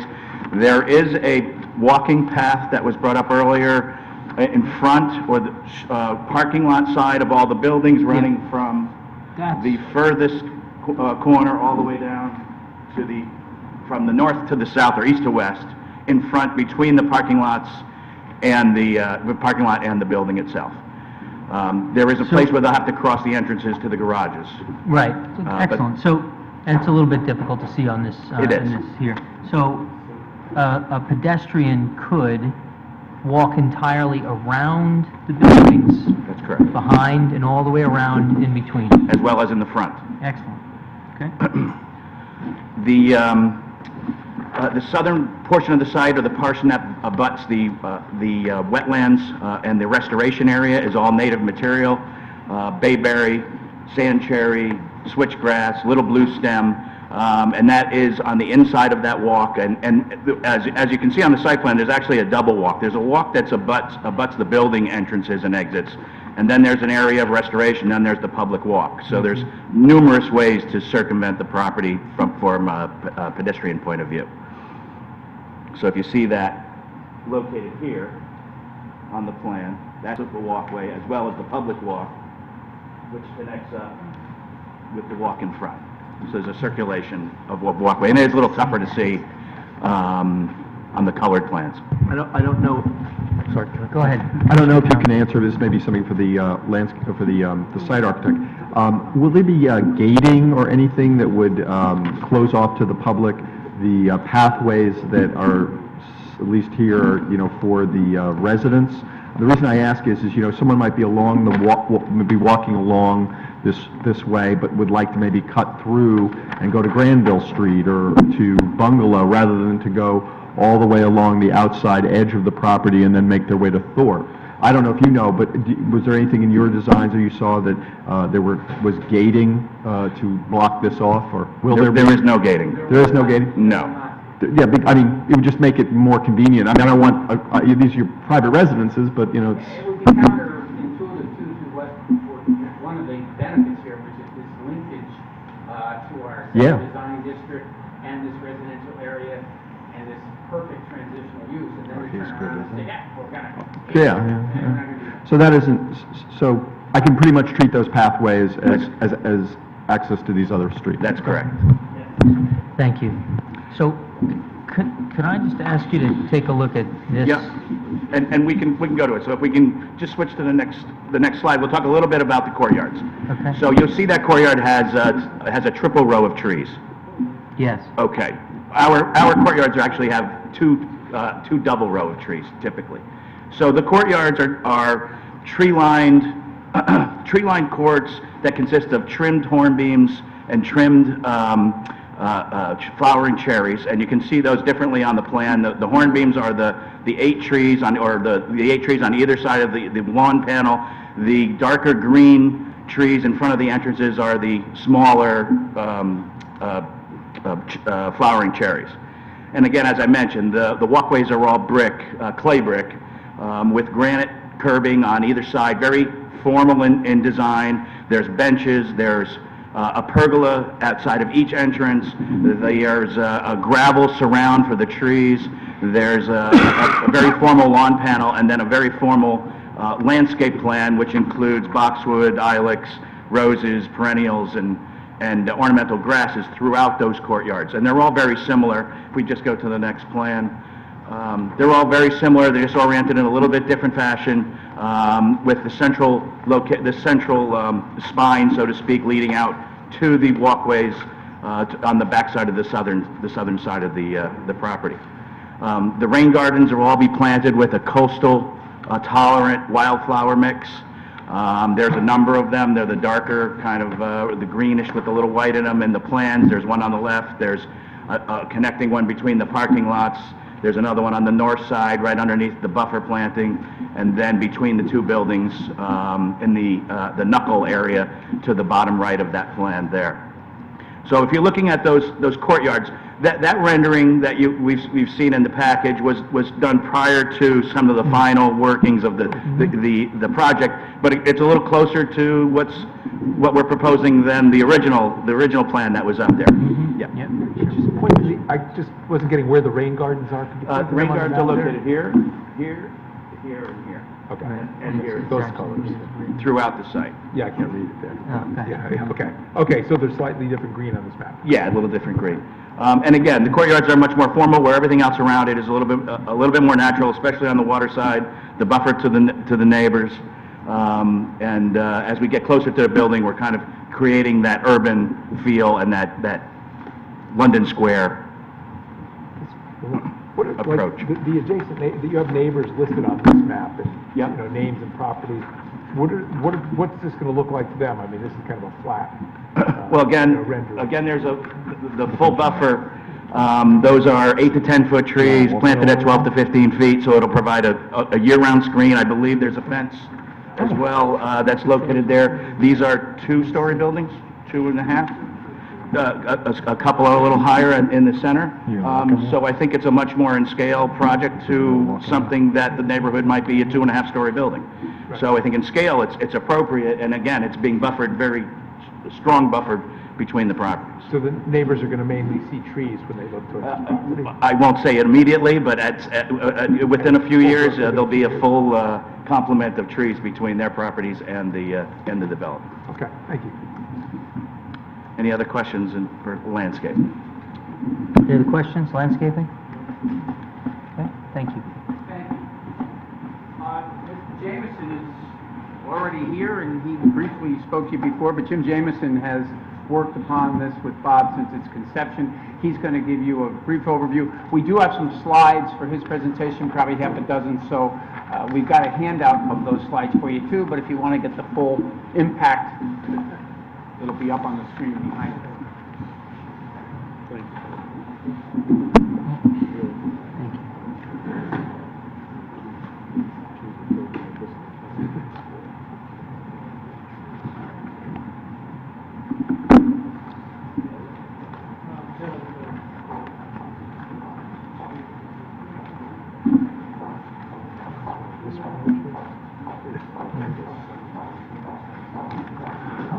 My name is Joe Jameson. I'm the architect for the project. My office is located in Weston, Connecticut. And I thought I would start off with the overview of the site plan up on the screen now. And one of the things that is different from this project, the closest point, which is the upper building, is about 50 feet from the property line. You know, the prior application was right on the 30-foot setback. From that point, the buildings are 65 and 80 feet to the closest portions, and those are also the lowest sections of the buildings.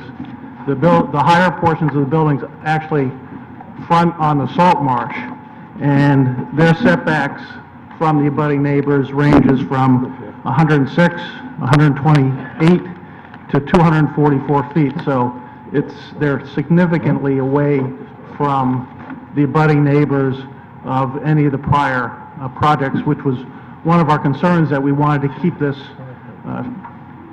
development in scale and also make it feel more open than just going in and blanketing the property with a bunch of condos.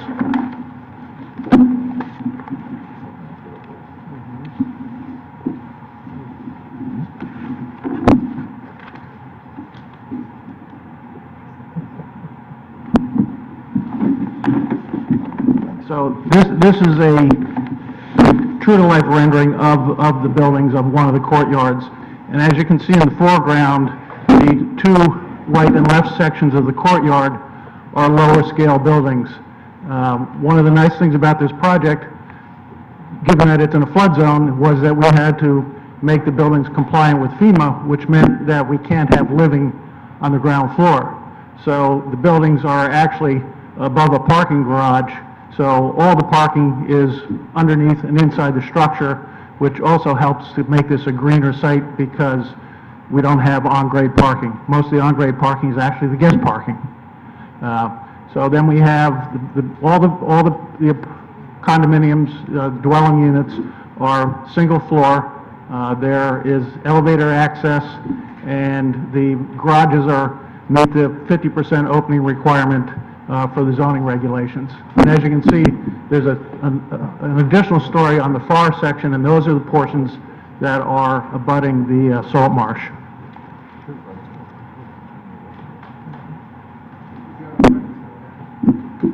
I do eventually, I just let him go through his presentation.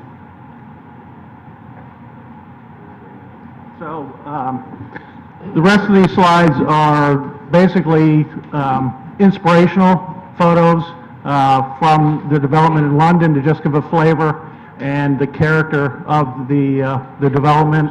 We're looking at a buff-colored brick, which has a little modeling to it, limestone trim on the windows, and a turn metal roofing for the siding. So it'll be a very sort of elegant sort of development. As Bob said, the inspiration came from this visit to this community in London, and I've been in Connecticut since 1984 and have worked in over 600 families making their dreams come true. And all of those projects, for the most part, were additions to or new single-family homes. And today in America, ownership of a single-family home is no longer the American dream for a lot of people for a number of reasons. The demographics of home buyers is changing. People are moving back to towns and cities, and they don't want the responsibilities of single-family ownership.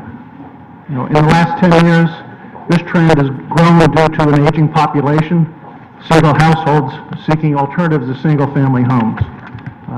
This project really provides a much-needed housing type here in Fairfield County. In Fairfield town, single-family homes constitute an overwhelming majority of the housing market. I had a conversation with the assessor, and there are 1,767 dwelling units in the town of Fairfield, and of that, only 1,980 are not single-family. So it's barely over 10%. There's a gap in the housing options here in Fairfield, and this project will go a long way to help filling a demand that is out there.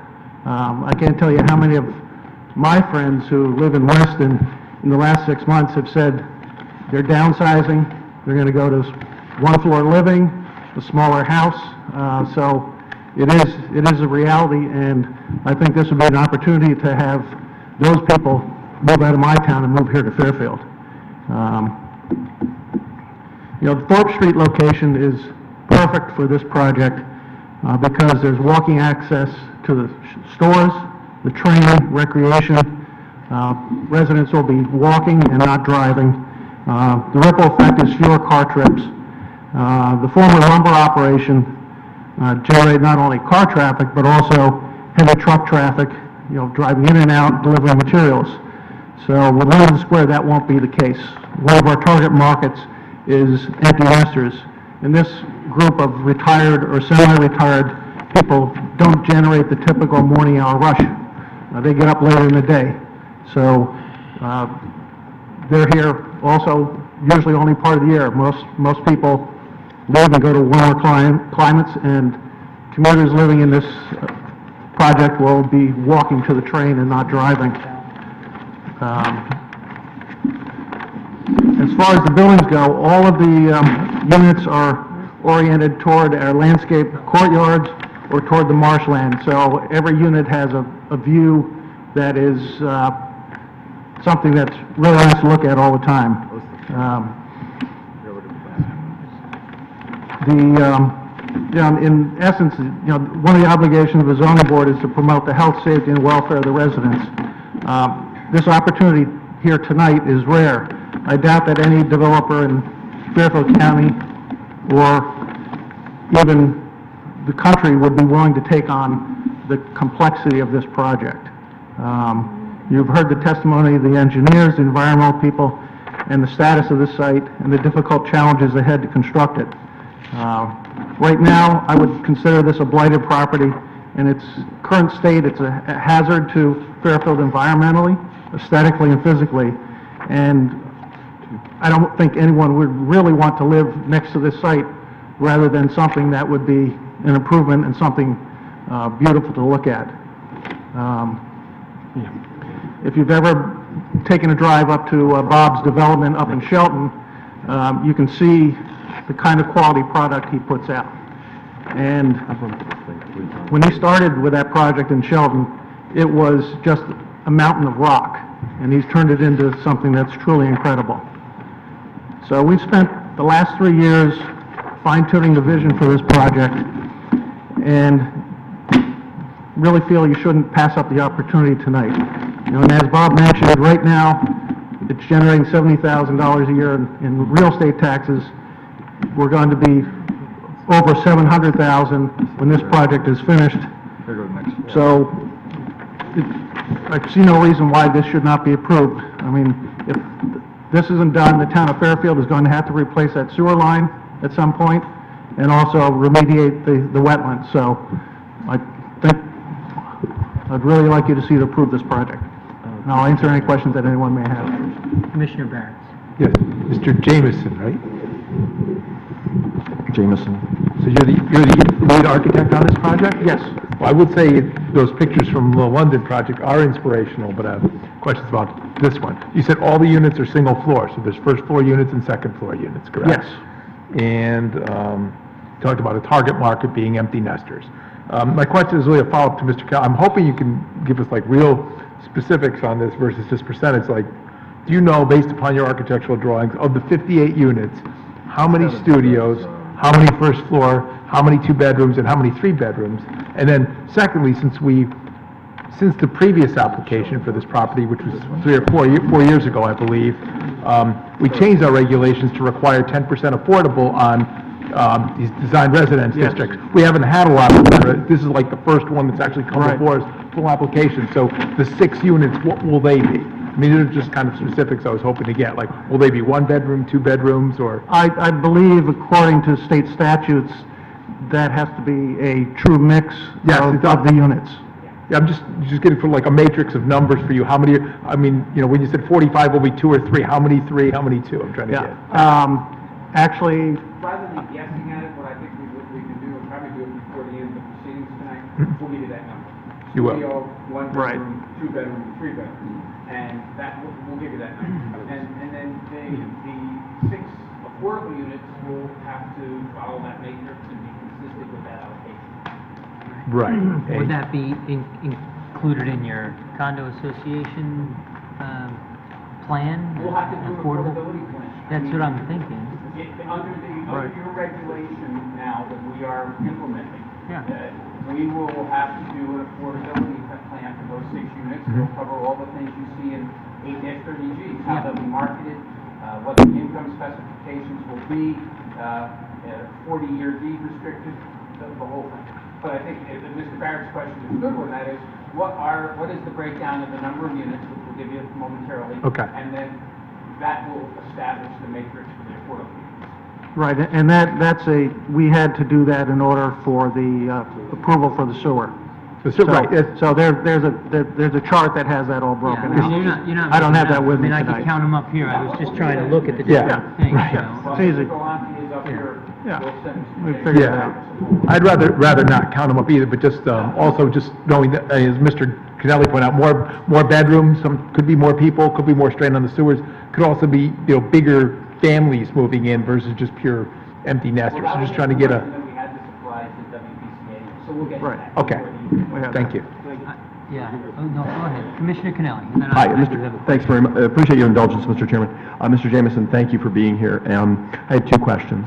First, you mentioned this idea of empty nesters. I wondered in the assessment, and maybe this is a question that needs to go to Mr. Galante, when you were doing this, working on this, how close is the nearest supermarket to buy your food? Would you describe it as walking distance if you did look at the area? I couldn't tell you where the. Yeah, it's not, because, if I was 70 or 65, let alone if I was 25, I wasn't going to walk through my Yeah, groceries. well, Can I ask- I can address that another way. Sure. My kids are in their 30s, Right. okay? They don't go to the supermarket. Yeah. The supermarket comes to them. And Fresh direct. everyone is going to do that. Okay. They're living with me for a short So period we of just time. put I get two trucks coming in packages a day. with groceries, in other words, is your sense that people wouldn't, from designing these kinds of things, it would be trucks coming in, bringing in groceries, as opposed to people having that as a motivation to leave the property And I think to people go are a couple miles gonna down the go road. out where for a they're supposed to. drive anyway, right? Okay. The reference to empty nesters, Right. the emphasis was how that would impact the peak hours of operation. Right. And Mr. Galante will Oh, tell sure, you sure. that there's not an intention to say here that people of my age Or any age could, would, Right. be walking for our groceries. well, nobody could be walking for the groceries, I'm saying is, right. What I think we are saying is, that, and I'll elaborate on later, there's a niche right now, a niche is not a strong enough word, a need for this type of housing in Fairfield to cover people in my age who are looking at downside. But the impacts of that are favorable in terms of the traffic analysis and peak hours. I'm totally pro the idea of putting more residential downtown, Mr. Fallon. I think I've supported so I just want to be clear. But I do have a second question, because I don't want to take up too much time from my colleagues. Mr. Jamison, related to, what was it, the issue of the style. I think generally, from our purposes, the style of any design, this, for what it is very nice. I just want to compliment you on that. But I was concerned because the only real zoning issue I have to have is the issue of, does this harmonize with the surrounding area? You chose, for various reasons, to pick London. The neighborhood right adjacent to this are all bungalow homes. The neighborhood along the water at the beach are beachfront style homes. So you have shutters, you have kind of a New England style of architecture, I would describe it as, or in the case of the bungalows, again, kind of small, charming. This is lovely, but my question to you as a professional architect would be, regardless as an island of, an attractive, kind of English, block, would you describe it as in harmony, stylistically, with the bungalows directly adjacent to it on the surrounding streets, or along, say, Reef or along Beach Road in Fairfield? The styles seem to be quite different, is what I'm saying. Yes. This would be kind of a new thing. Yes, this would be a new thing. Of course, when those bungalows were built, they didn't have to comply with FEMA. Right. So it changes the options dramatically. I don't want to belabor the point, I'll move on, but just quickly, the new homes that have to be built on the water, like Yes. on Fairfield Beach Road. Right. Those homes do have to have their garages underneath That's and have to be correct. tall. But they also, in general, have a look that's more of a Well, seaside complex. I mean, no, I'm not saying. Some of the newer ones are quite different than others. I think you're seeing more diversity in styles of housing now, that everyone's not married to an historic element. Thank you. Just to run that, our ultimate position on harmonization is that from the very first day, we addressed how we Can you use your mic? how we could minimize impacts of massing and what have you on that neighborhood. There can't be, nor should there be, an attempt to mimic the architectural design in the neighborhoods, because that's a single-family neighborhood. This is a multifamily development at a transitional zone where the site's currently designed industrial, and it sits at the foot of our major business district. But what we did do, and which is different from the last application, is we have, as Jim pointed out, most extensively removed the areas of massing from proximity to that neighborhood. Bob, thank you. I think one of the secrets to great architecture is harmonizing with the neighborhood, with the environment. I think the color of the bricks will harmonize with the salt marsh. I think that will work well. And at the same token, this is somewhat of an urban design. We're into a city design, and we wanted to have the classical shapes of those windows, all classical in shape and proportionate, and at the same time use the limestone and brick for shadow lines and to set this apart, because we are in an urban imagery. So we try to do both. We try to create that image. That's what the colors are about and everything else. Good, thank you. Thank you very much. Mr. Chairman? Yep. If I may? Yep. I'm sort of in Commissioner Kennelly's camp a little bit on this. I mean, I'm not bothered by this design. I think it's quite nice, and it does have that urban feel. But I thought, there's a fairly successful development in Southport at the Delamar that went pretty far, and perhaps very expensively, to blend better with to harmonize more with the surrounding. Two things I will say to that. Mm-hmm. One, if you want to create that type of architecture like you have at the Delamar, which was more similar to what we had in the last application, you can't do that and concentrate the developable area away from the residential zone.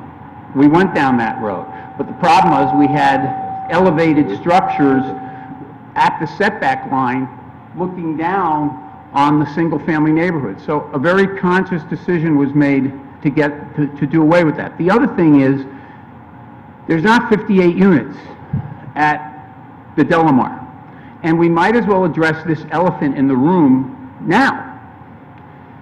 You've heard a lot, and the documentation that you have confirms this is a uniquely difficult site, cost-wise, to develop. By the time you're done with the site remediation, which now includes the town property, and you're done with the implementation of Mr. LaFosse's requirements in terms of geotechnical concerns and surcharging and the like, there is no way, and we need to face this, and I'll probably say it in my summary, and it's not an ultimatum, it's not anything. It's just this site, if you can't have this level of density, then you cannot remediate this site and make it residential. And you're going to be left with dealing with this site in perpetuity at the foothill of this lovely residential single-family neighborhood and our vibrant and wonderful town center as light industrially zoned property. The Fairfield Lumbers, or the, no offense intended, the United Rentals. This is the opportunity. But let's not kid ourselves. I can't do, what I'm saying respectfully, Commissioners, you can't duplicate a Delmar situation at this location. I get that, I'm not asking that. Cost-wise, it's not going to work. Sure. So what we tried to do in an imperfect world, working with a developer who has tremendous commitment to style and aesthetics, is come up with something that was self-contained, unique in its style and beauty, and wasn't going to impose on the neighborhood, massing-wise and aesthetically. Thank you. That explains it, because I wasn't on the commission at that time, and there's no history in the paperwork we got this time that explains where we came from. Right. I do have another question, if I may. What is, there's a, what was it, $100,000, I don't know what you're calling it, Contribution to the Um, replacement of the off-site town sewer line. Okay, and then cleanup of the town property That's at our cost. completely. The town has no, because... No cap, no nothing. We Because the have to document clean. we just got here from the architect, and unless it wasn't in his speech at the end, but it's written here, so I was curious, because it says, the potential cost is millions of taxpayers' dollars, but you're talking about $100,000 and whatever it costs to clean up the... I'm not familiar with what you're reading from, but So he's... I'm wondering if what the if hook I is for may, the town, yeah. There's a brief summary at the end of this presentation, Mm-hmm. Perhaps which, it needs which editing. suggests that I can talk to that. benefit. If the town were to remediate this current 6-acre site and the other land and the sewer, it could very well be millions of Clean up dollars. the entire site. Considering that the Oh. town would have to use very expensive labor to do it as well. The potential is there for that. I think we've answered the question. Can we The move on? $100,000 cost to replace the off-site sewer line was a reasonable approximation by the town engineering department of what a proper expense should be, and we said, yes, we'll pay up to that amount. Understood. Thank you. Mr. Galante, who's been waiting patiently, you have his traffic report. He's going to briefly summarize it, and then he'll answer any questions that you might have. Yes. Why did they do this another senator? Is this different than what we already got? Is this a supplement? No. We have a traffic report. Oh, this is your traffic report, Mike, right? Yes. So- Oh, it is a summary. Oh, okay, great. This is the abbreviated version. Yeah, 'cause the other one is... He stole mine, thank you. Thank you. Digest version. Everything's the same. Okay, we'll build it with it. Thank you. Good evening, Mike Galante, Frederick Clark Associates, located here in Fairfield. What was just handed out by Mr. Fallon is the figures and tables from the report. There's nothing different about it. It's just for you can take it home in case you don't have the full document. I am not going to show every figure and every table in what was handed out, so I'm just going to do a summary of that, maybe about 5 or 6 charts, but this is just for reference purposes, so I realize you really can't see this on the boards that readily. Again, Mike Galante, Clark Associates, we were involved with the previous applications. I've been involved with this property for a number of years. Our responsibility is to conduct a traffic study, evaluate and estimate site traffic, distribution of that site traffic, pedestrian circulation off-site in my case, as well as vehicle traffic off-site, accident data, impacts to area roads, and depending on the impacts, mitigation. So what I'd like to do is just run through maybe 4 or 5 charts. Reference figure 2, which is in the report. It's an aerial photograph of the study area and beyond. It shows the site on the bottom of the sheet. Post Road, Route 1, an east-west state highway to the north. Metro North tracks to the north of that. Off the chart to the top is, of course, the Turnpike and interchange 21 on Mill Plain Road. The site has access from Thorpe Street, Town Road, and also Gameville Street to the west, if you will. So as mentioned multiple times tonight, this application has 2 access points, 2 full movement, full-time access drives from town roads into the site itself. We conducted traffic counts, as we always do for traffic studies, our baseline condition. These counts were actually conducted last May, and more recently, probably about 6 weeks ago, along Post Road, we match and compare our traffic data, which we collected, to data available from Connecticut DOT. Route 1 is a state highway. The state collects data every 3 years for reference purposes, and we're obligated to look at and match our data to the state volumes. The key intersection here is obviously the Mill Plain Road, Thorpe Street, Post Road intersection, which I'll say is a multi-legged intersection. And the key here is, and I believe it was mentioned by Mr. Fallon, about a year ago, the state came in finally and replaced the entire traffic signal, changed its operation, changed the timing, changed the phasing to some extent, added in pedestrian push-button signals, which were not there, relocated crosswalks, and added handicap ramps to the entire intersection. It was a major improvement. This traffic signal is I say somewhat coordinated to the Ruane Street intersection. That intersection was modified about the same time. Again, pedestrian signals were put in. That one has the audible push button, so you hear it, and I hear it from my office pretty much all day if I'm there. But the two intersections have what's called an exclusive PED phase, meaning if I press the button, all the traffic stops on all approaches to the intersection. We counted pedestrians at the intersection of Mill Plain and Thorpe. The actual pedestrian counts are actually quite low. The volumes are actually quite high. For references, Post Road has a volume of around 1,500 vehicles two-way during each of the peak hours, morning peak, and we're looking at commuter peak hours in our case. Those are the highest volumes. In the morning, it's 7:30, 8:30. In the afternoons, from 5 to 6. Typical commuter peak volumes. Just for reference purposes, before I go to the next, this is figure 6 from the report itself, and this is simply a reference of hourly volumes on the Post Road. I've highlighted in yellow the peak volumes. If you look at this during the morning peak, the state counts are from 7 to 8, so it's approximately the same time. You can clearly see a peak in the westbound traffic, which is the red line. That's because I-95 backs up every morning. So if you're on Post Road in the morning, the traffic volume going towards Westport, if you will, is actually quite heavy in that direction. Our traffic counts account for that. In the afternoon, it's more of a balanced two-way volume on the Post Road itself. Mill Plain Road has a volume of as almost as much, about 1,100 to 1,100 vehicles during the afternoon peak hour. Thorpe Street, if you look at the Thorpe Street volumes at the intersection, which would be the highest volumes, because as you travel south on Thorpe Street towards the site itself, the volumes would naturally decrease. The volumes on Thorpe near Post Road is 35 vehicles in the morning, about 70 vehicles in the afternoon. The reason for the higher volume in the afternoon is clearly the bank driveways and the driveway, which is an exit only from that large parking lot that has the office building fronting on Post Road and behind St. Thomas, if you will. That's the traffic coming out of that driveway, and that's why the higher volume shows up in the afternoon. Granville has a volume of about 35 vehicles near the Post Road intersection, just for comparison purposes.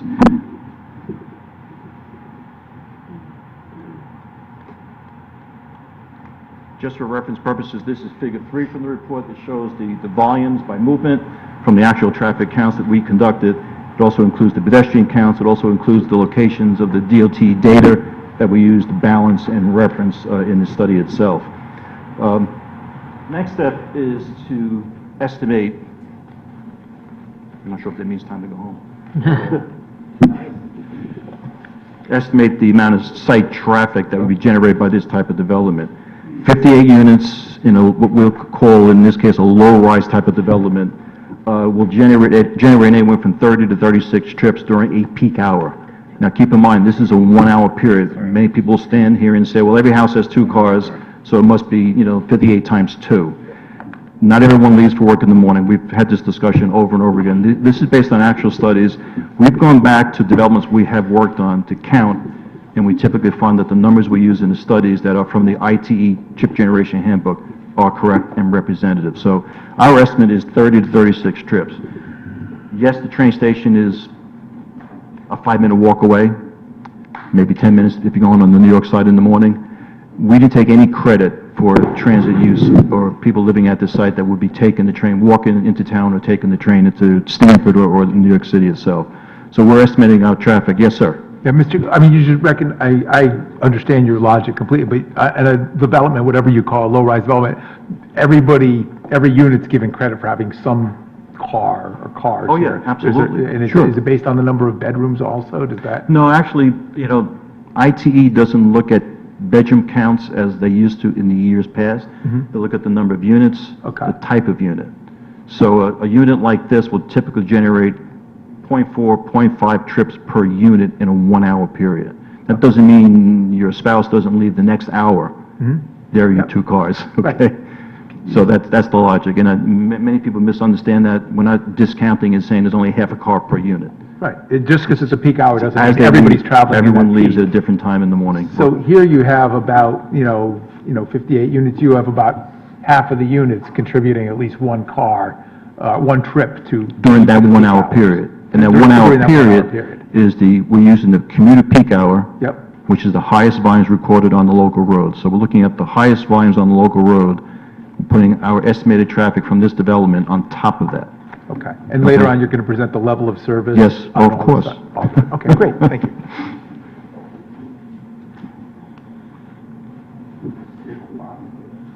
I'm just going to jump around a little bit. Can I ask you that? Sure. About Table 5, Table 5. that's the one that says site traffic generation comparison to study area traffic volumes. Oh, So according to this, I always leave that for last. no, according to, well, I think the level of service should be always, but according to this, if I'm correct, the peak AM in the areas that will be significant, because all the others are like related to the post road.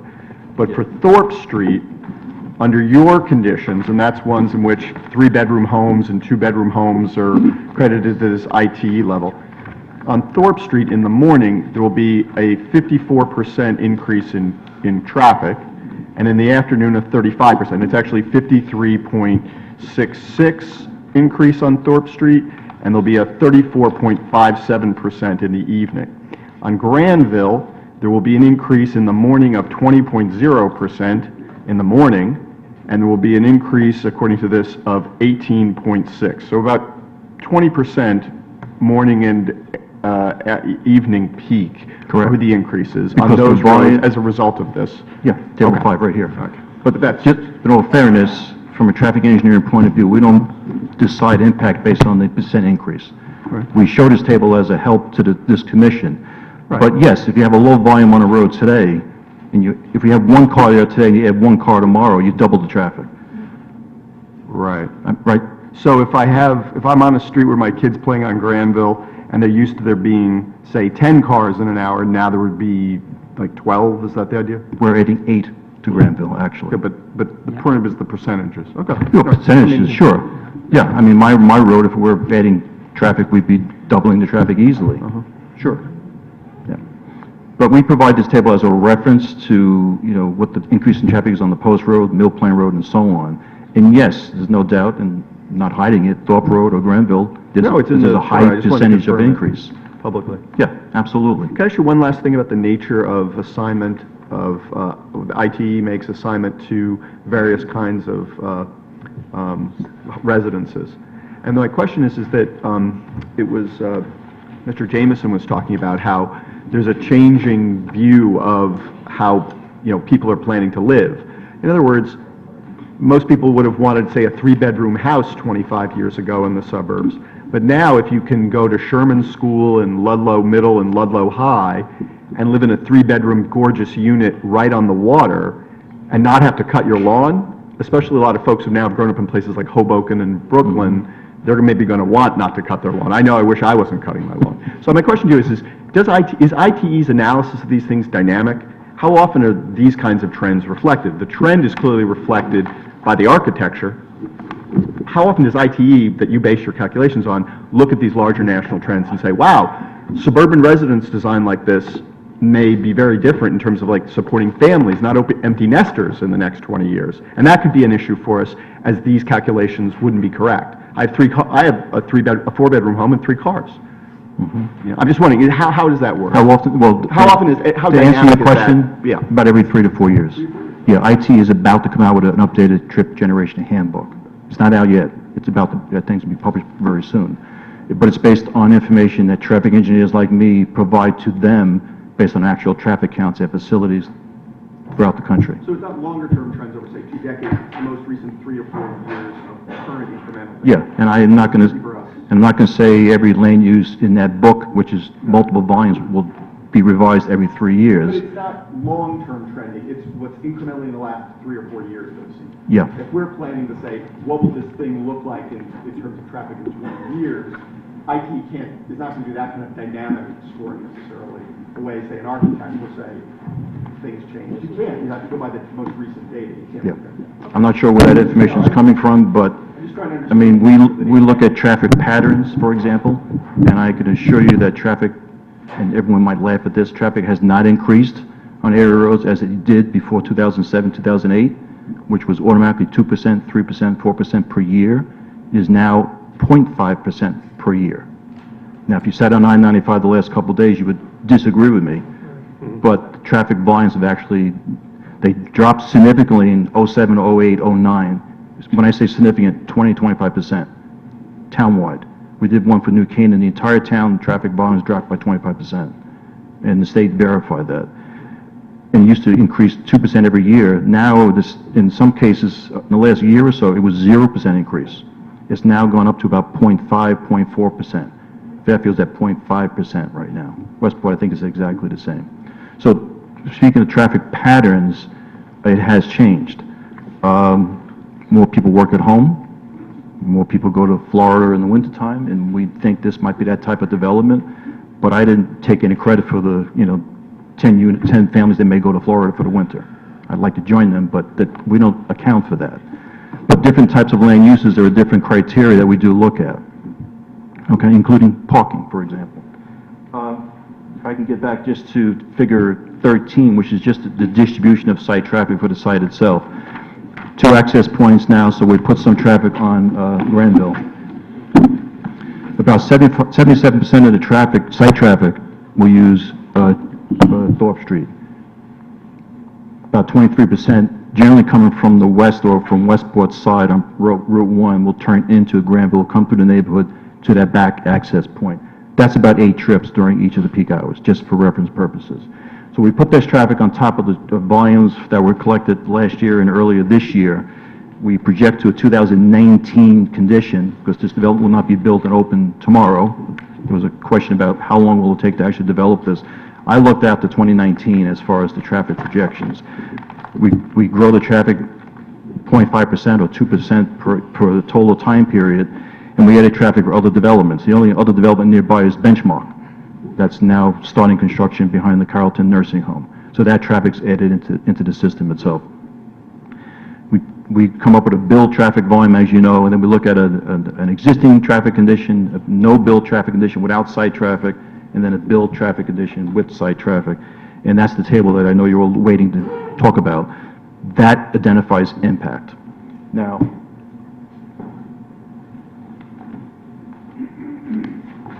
it reminded me to talk about exits.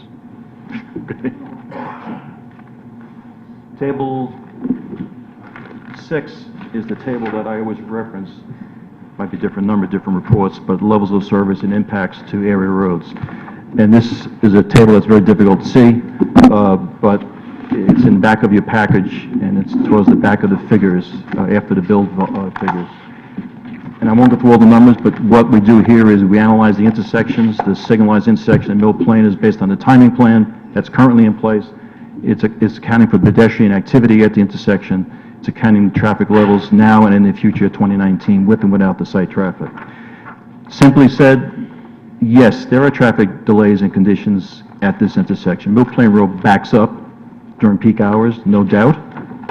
I live off of Mill Plain Road, so I can appreciate that traffic condition. The state modification of the traffic signal minimized that a little bit, but the activity at certain development north of the tracks on Mill Plain Road has added a fair amount of traffic to Mill Plain Road itself, and it impacts this intersection. We add a very, very, very small percentage of additional traffic to the intersection, but the southbound approach on Mill Plain Road is operating at E or F depending on the time period. Overall, the intersection operates anywhere from D to F depending on the time period itself. Our responsibility is what is the impact of this development, our development of 56 homes or units on the property, on the roads themselves. And not to be funny or anything, but all the no's mean, number one, we don't change level of service. And yes, you can change F to a low F, but A, B, C, D can go to a lower level of service. We don't change them at all. Next column over is the increase in delay, which is really a traffic turn instead of percent increase in traffic volume. And the increase in delay is quite small in each case. In some cases, no percent increase, no increase. In some cases, 3, 4, 5 second increase per vehicle. That analysis, in very simple terms, tells me that this, and I know we've used this term before, it's an insignificant impact, meaning we don't need to mitigate the impact on the roadway system. Now, of course, what can we do to the intersection of Mill Plain Road or Post Road? Not much more than what the state did last year. No one's adding lanes, for example, The traffic signal timing is, there are detectors in the road, so if the volume changes, the pattern of traffic changes during a time period, the traffic signal timing changes. It's based on the volume at the intersection, on the approaches throughout the day. Yes, sir. I'm sorry, I should be directed to the chairman. Mr. Galante. Use your microphone, please. Oh, thank you, sir. Mr. Galante, why, and I'm sure you'll have, if I read your report closely, I would, but I appreciate you being able to answer this. Why would, in your calculations, Granville Street be the street that would carry less traffic than Thorpe Street to this project? And the reason I ask that is Thorpe Street is in the more troublesome intersection across from Mill Plain Road, whereas Granville will be just a little bit further to the east, to the west, towards Westport. So it would seem to me that if I were either coming out of the site, I mean, admittedly, it's signalized, and all, Well, you so that just- is, that's you gave part of the answer. Is that what it is, right there? Is That's it part of the Is that answer. why you think that, basically, the idea is that it's signalized? Coming out of Granville, and I sat there and watched Right. traffic. Coming out of Granville and turning left can take you anywhere from 3 seconds to Right. 30 seconds. Right. If you come out and turn right, I'm sure everyone's going to disagree with me, but if you sit there and turn right out of that street, which is stop sign controlled, almost no one stops. You can come out within seconds onto Post Road. The benefit of Thorpe Street is the traffic signal. Now, if you think about Thorpe and Mill Plain Road being a very, very, very busy intersection, think about the volume of traffic on Thorpe Street today. Oh, no, You very rarely have a car in front of you at a red light. Right. So you can come out of the neighborhood very easily and have the benefit of the traffic signal. Right. And that's our thinking behind that, I see. okay? I mean, I'd be curious to hear what others say, but I was just curious about Yeah. what was your rationale? Yeah. Because clearly the change in identity is if Granville becomes the second collector for this Yeah. property, because those folks have no history of, they envision they kind of live on a court, I would guess, for now, at least in their mind, that they don't by the matter of zoning, but that would be the change. Anyway, but I just wanted to Yeah, get your keep in mind, if you live in this development and you're going to interchange 21 on the turnpike, you come out of Thorpe, you go straight up Mill Plain Road. If you come out of Granville, it's a right turn and then a left turn, and then you go up Mill Plain Road. It's easier just to come out on Thorpe Street. 55% of our traffic is coming and going on Mill Plain Road. The core is the signalized intersection. Yeah, absolutely. Thank you. Commissioner Lassie. Mr. Galante, when they did redid the intersection, did we see a change in level of service? Improved Actually, at all? no. Nothing? No. No, you have a reduction in delay on the Mill Plain Road approach, but the level of service is essentially the same. Really? Now, keep in mind, the Mill Plain Road approach sometimes backs up to the turnpike. No, I know. But basically, I mean, all it did was just improve the safety for the pedestrians, in other words. Improve the overall safety, and we'll get to accidents in a minute. Reduce delays somewhat, levels of service don't change. It's somewhat, and I say somewhat because it's not physically connected to the traffic signal at the 85 Mill Plain Road. I know there's a name for it. Sportsplex. That traffic signal doesn't always work in coordination with the Mill Plain Post Road because one's the town-controlled traffic signal and the one on Post Road is state-controlled. They're not interconnected. Mill Plain Road is connected with Ruane Street. They work together. So is there any way to time the, I mean, it's totally off topic, but I'm not going to take a whole bunch of time. But is there any way the town can time the Sportsplex with the Post Road to improve it? The answer is yes, and I've had this discussion with the town when this segment, we did the traffic signal at the Sportsplex. For example, the left turn arrow northbound of Mill Plain Road into that development, that left turn arrow comes on every time, whether there's a car sitting in the left turn lane or not. So you're wasting 5, 6, 7, 8 seconds.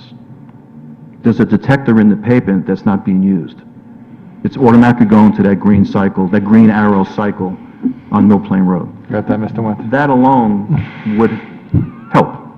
And you and I haven't had this discussion, but I've had it with engineering, and I can always have the discussion again. All right, thank you. That's one answer. Now, you want to get to accidents as we're moving along? Sure. Just one quick question, you just said Mill Plain is tied to Ruane? You mean the state in The Post Road signal on Mill Plain Road is tied in with Ruane Street. I mean, all the traffic signals through Fairfield Center, Uncle Road, Old Post Road, Brick Walk, those are all interconnected. Actually, we did those several years ago and interconnected all of those and retimed all of those traffic signals. And I hope you would agree, it works a little better than it did 5, 6 years ago. Commissioner Barrett. Yeah, Mr. Collins, I get this whole site generation, and F can't get any worse. These are some bad intersections to start with, and I see where, I mean, not only is it no degradation of service, but there's not really any appreciable delays over there on the right side generated by this project. That's correct, and So, that's my these are point. really bad intersections, some of them, in terms of level of service, and it's not making them worse. We have a minimal impact, if any, on the intersection as a whole. Right. And certainly no impact on certain movements, and certain movements, we're adding traffic, sure. Yep. And I always look at delays, more than level of service, because again, a lot of that depends Yeah. on where you were in the level to begin with. But I think the most striking table here is usually that, but in this case, it's not. I think it's the one that Mr. Kennelly pointed out, just the site-generated traffic on Granville and Thorpe. To me, does seem like the traffic on those streets are significantly more for those neighbors to the experience, when we talk about like Absolutely. 22 versus 41. So those are the numbers that jump out, not the Mill Plain Road intersection, which is, Yeah. bad to begin with, And so. that's, and this, to your chairman's credit, Yeah. likes this table. Yeah. And it gives you the information that we're talking about, which is perfectly fine. Yeah. But Can I ask you a question, Mr. Fontaine? This is not meant to be a leading question. I guess I'm sort of reaching over there. I think this discussion is important, but one thing I just want to make sure we don't have in a vacuum is this is a unique situation because this 6.7 acre industrial zone. Can you use your microphone? I'm sorry. This 6.7 acre industrially zoned piece of property, just by coincidence, happenstance, over the last decade, has really not been intensely used. Fairfield Lumber went out of business, and United Rental was in business, but not aggressively so, and then they closed down. So the quick point I'd like to ask you is, are there statistics, is there anything you can offer in an expert capacity, if this were an active 6.7 acre industrial site? I mean, we saw what industrial use can do, at least I did, watching and this isn't meant critically of anybody, but watching those dump trucks come through our downtown over the past 2 years based upon whatever the deal was that we had with the Julian Company, all due respect. For the battery factory. Well, let me tell you something. I just want to point out and get your thoughts, because if this property remains industrially zoned, it's going to be used industrially zoned, and you're going to be left with a zoning compliance application to change from one permitted use to another, where you have limited opportunity. I just want to make sure we all understand. I think the question is, what would it look like if it was being used in its present capacity as an industrial site? Mr. Chair, can I just piggyback on that, because I'm interested in this, I was going to ask a question. Can you compare, do you have any statistics comparing to today's use and maybe 10 years ago, and the number of trips, and which is more, which is greater? by the way. I had a feeling. And this I'll hand in because it's not in that package, but I have copies, and it's referenced as Table A-1, Appendix. The former use, which was the construction rental business, which was there for a number of years. Do you have that in copies? I do, and I'll hand it in. Can you pass it around, because nobody can read that? You can't see that? I can't see it from here. Yeah, I can't read that. That I can't read anything clear. That I can see, not this. No, I can't see that. If you have a few extra copies, No, I have maybe you could multiple copies. some to the public over there. If you compare I guess it's the previous use, the rental, construction vehicles and so on, using the 7 acres, which is generally the size of the site itself, you were likely generating 45 trucks during the morning peak hour, and again in the afternoon peak hour. It happens to be slightly higher than the proposed use, but the difference is it's truck traffic. And I believe I was involved with that application some years ago. Now, the bottom of the table, and don't get scared by the numbers, but if you go back to Fairfield Lumber days, which was, that was before Home Depot, and it's about 100,000 square feet of space. If you look at the 4 buildings, and the Home Depot over on Kings Highway is 95,000 square feet of space. Happens to be about the same number. It could be generating 255 trips. I'm not saying it would. No, because that's a retail use. Yes, no. And this is industrial, so there is... No, I'm comparing it to a building materials and lumber facility. In all fairness, this is really a Home Depot type of estimate. I'm not going to argue. No, well, the only point is, it'd be a higher number of trips. Yes. Higher number of trips. And I think the key difference also is that all of that would have been on Thorpe Street. Only. And, you know, with this proposal, we do have an offset for a secondary route of egress and ingress, so that mitigates that a little bit. But the point, I think, is well taken, that, you know, it hasn't been used for a long time. Correct. And so the neighborhood definitely doesn't feel the impact of that use. I'm going to just go to accidents before we all forget. And it's table 2 in the report itself. And the accident data is actually from, the accident methodology has changed somewhat.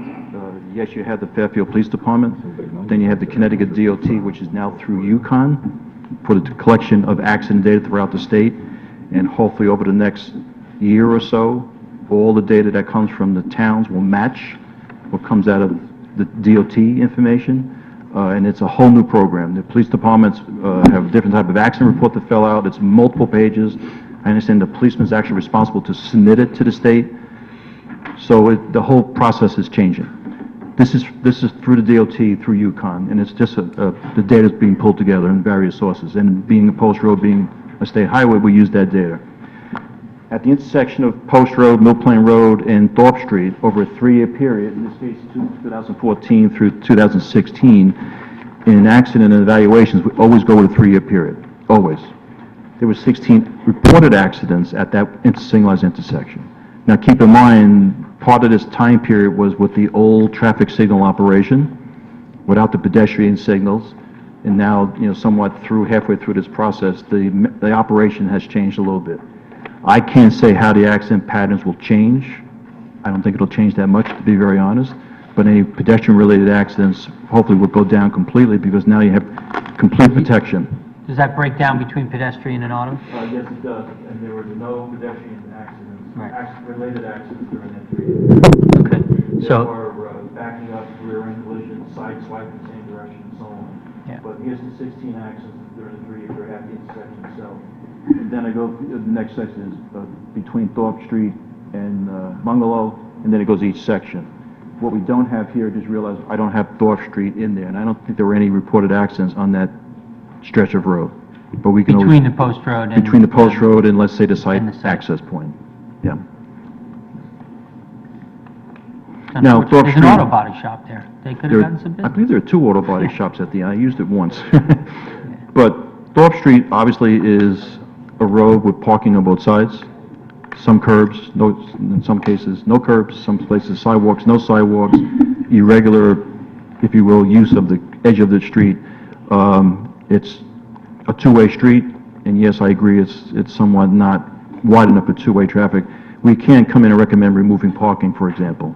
It's really not an option. That's one of the reasons why we have the Granville connection, as far as modified circulation through the site itself. And that's not such a short summary of a traffic report. Anyone else have any other questions? Sure, yeah, no, it's just site flow, parking. Is that okay? You can ask, but I wasn't involved with the parking. Oh, you weren't? Okay. No, but ask the question. Yeah, ask the question. Oh, okay. No, I just thought there was actually an interesting thing, which is, I want to be sure I understood, but it did sound as though the parking for the residences, as was described by the architect, I want to make sure I'm correct, are all under the building. Right, there are assigned parking for everyone. Yes. So one issue is that all the parking hash marks I'm seeing on this site otherwise around the building are meant for extra cars or guests. Is that correct? Correct. And based So the idea being that there's less likelihood, like we see in some of these kind of big designs in a small space, that these cars are going to end up on neighbors' streets. Oh, yeah, But- and we do comply with Right, your right. parking requirements Right. for both number of units and guests. Right, okay. I mean, Yeah. as one of those things, that's a very, that would seem like a positive point, and then break down the numbers. Just before I forget the unit count, okay? We have 5 one-bedrooms, 37 two-bedrooms, and 16 three-bedrooms. There was reference to studios, that was just a mistake, there is no studios. 5 one-bedrooms, 37 two-bedrooms, and 16 three-bedrooms. And I can discuss this with the director, but my quick math would tell me that the appropriate allocation, therefore, of the affordable units would be 1 one-bedroom, 4 two-bedrooms, and 1 three-bedroom, but that's a conversation I can have if we get out our calculator, but I think that's about right. Okay?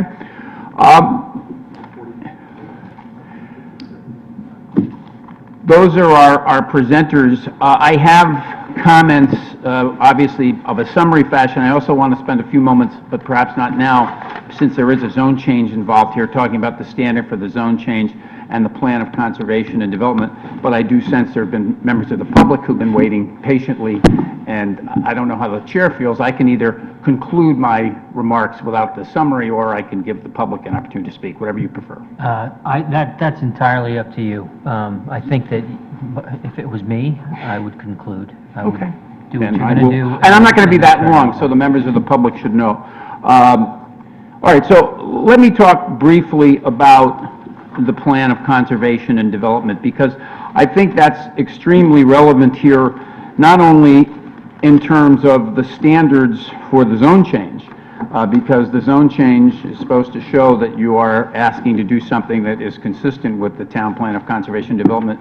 But I think the town plan of conservation and development makes some interesting points here that really underscore the benefit of this particular proposal and a lot of the things that we've talked about. In the town plan of conservation and development, under the center area, section 11.3.10, there is provision for, and I quote, as a goal, a policy recommendation, creation of a transitional zone for multifamily housing to stem the spread of business use into residential neighborhoods.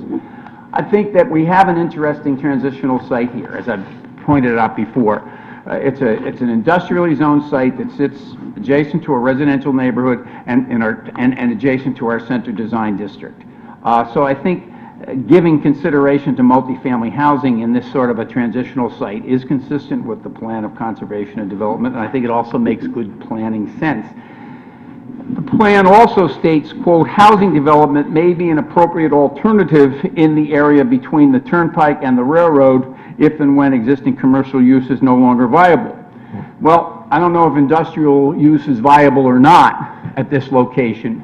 I hope we don't have to find that out, but I will say to you that I think a multifamily residential use in its transitional capacity is certainly preferable. And again, at the plan, page 43, additional housing opportunities in the center should be encouraged through existing mixed-use provisions in the zoning regulations. But here again, I think we're talking about providing an opportunity for housing. This is a very personal application for me because I have so many friends and contemporaries who are looking to maintain residency in Fairfield, but would love to find an alternative housing opportunity than our 4 or 5 bedroom homes that we have here now. Section 3.3 in its planning goals talks about housing opportunities for people of all ages, creeds, races, incomes, and physical disabilities. Diversification of housing accommodations for the many desires of our population.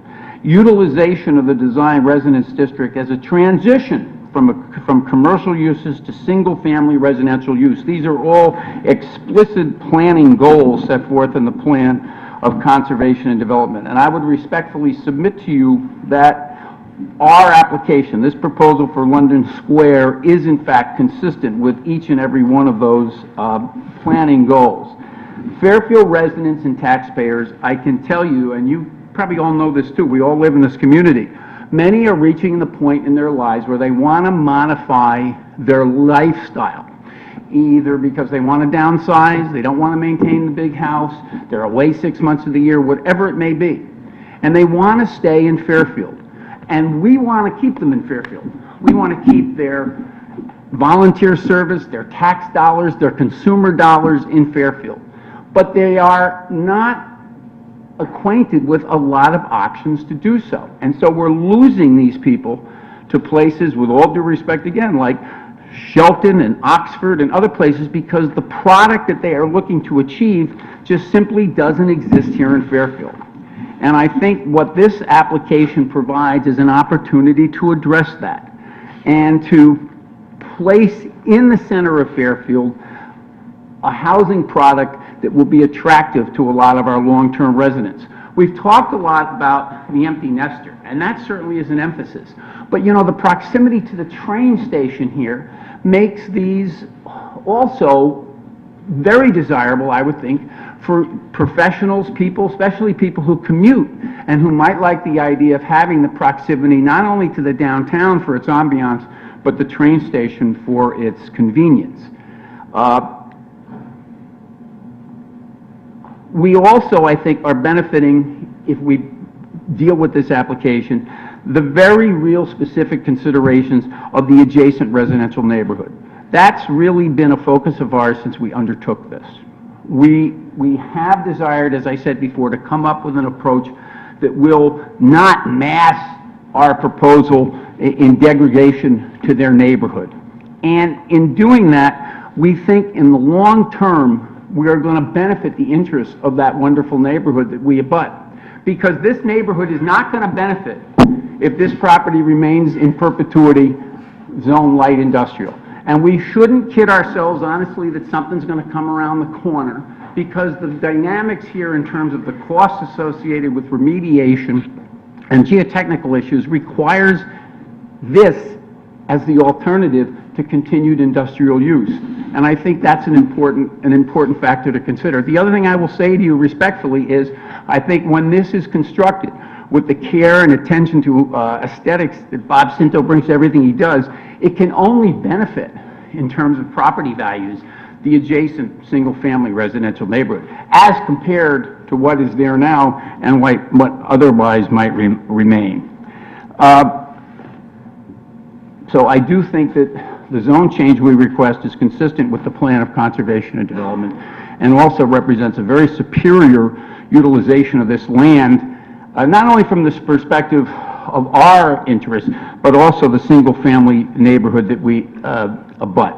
The other benefit here is to the Center Design District, which gets no benefit from this 6.7 acres, which can be environmentally restored at this time, and would provide additional ambiance and activity and attractiveness to our downtown center. And that's one thing that I think will benefit here. You've heard about the environmental benefits, be it the upgrade of the stormwater management, the commitment to this impressive program of marsh and habitat restoration, the open space, the linkage of the downtown center, the residential neighborhoods, through the marsh and the open space walking trails that we're creating. So, I've been involved with this piece of property for too long. I sincerely believe in my heart that the transition that we propose by way of reclassification of this aberrationally, at this point in our history, industrially zoned parcel, adjacent to a lovely single-family residential neighborhood, and at the foot of our downtown center, it is time to address this from a planning standpoint. And we will never have a better opportunity than this London Square project, led by Bob Cinto, with the assurance that what you see is what you're going to get. And in doing that, I think we'll be acting appropriately with regard to the plan of conservation and development, protectively in terms of our neighborhood, and in our own interest in terms of our community, by keeping residents here as we provide a housing option that currently doesn't exist. We talked about taxes. I know that's not your primary, not even your function, but it is interesting to note that right now, according to the assessor's records, this property pays $70,000 a year in property taxes. On build-out, the property tax alone will be increased tenfold, and that doesn't even talk about the personal property taxes for automobiles. It doesn't talk about the consumer spending in the community.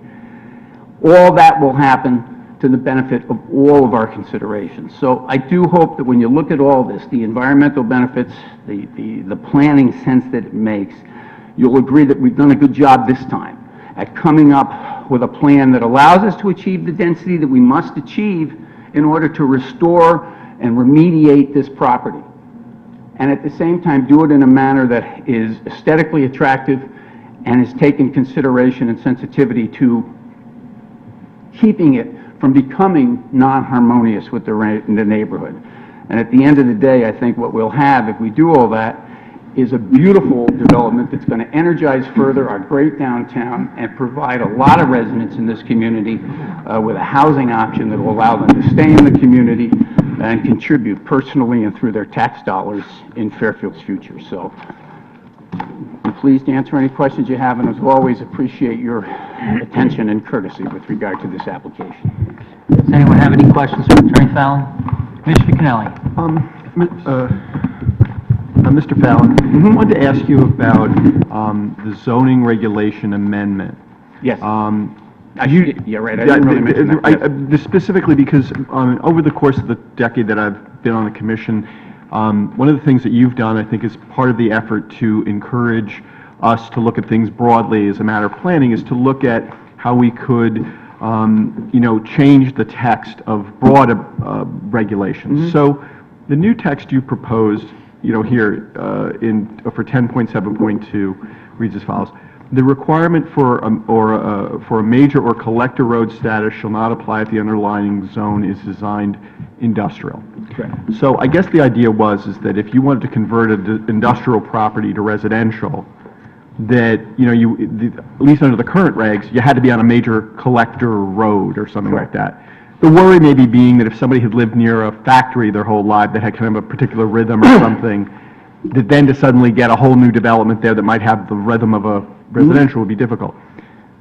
We can debate, good or bad, but what I'm curious about is, and you didn't have to do this, but when you were looking to make these changes, did you look at all at what, because I've asked staff to look into this too, but I wondered if you want to just talk about it. Did you look at all about what the other, if there are other comparable situations to this? Because my worry would be, if I approve this, what genie am I letting out of the bottle potentially by now allowing residential neighborhoods near industrial sites or industrial sites down some road that isn't a collector suddenly to be residential? So did you look at it? If you didn't have to, obviously, but if you want to make the case for why it won't be a negative impact, talk about if there aren't a lot of it. I appreciate you bringing that up because we've talked about a lot tonight, but we really didn't focus on the amendment. I'll be very honest with you. My school of thought when I proposed an amendment, and maybe this isn't so smart, I don't know if Mr. Wendt would agree with me, is I try to keep the amendment as narrow as possible. It's just as a tactical matter. Don't rock the boat too much, So when I wrote this, I wrote it to have that provision, that we'd eliminate that particular provision only for properties that really the underlying zone is industrial. But if I could be very candid with you, as I thought about it, and I still did it in the narrow sense, I don't know that you really need that in there at all. The reason I say that is as follows.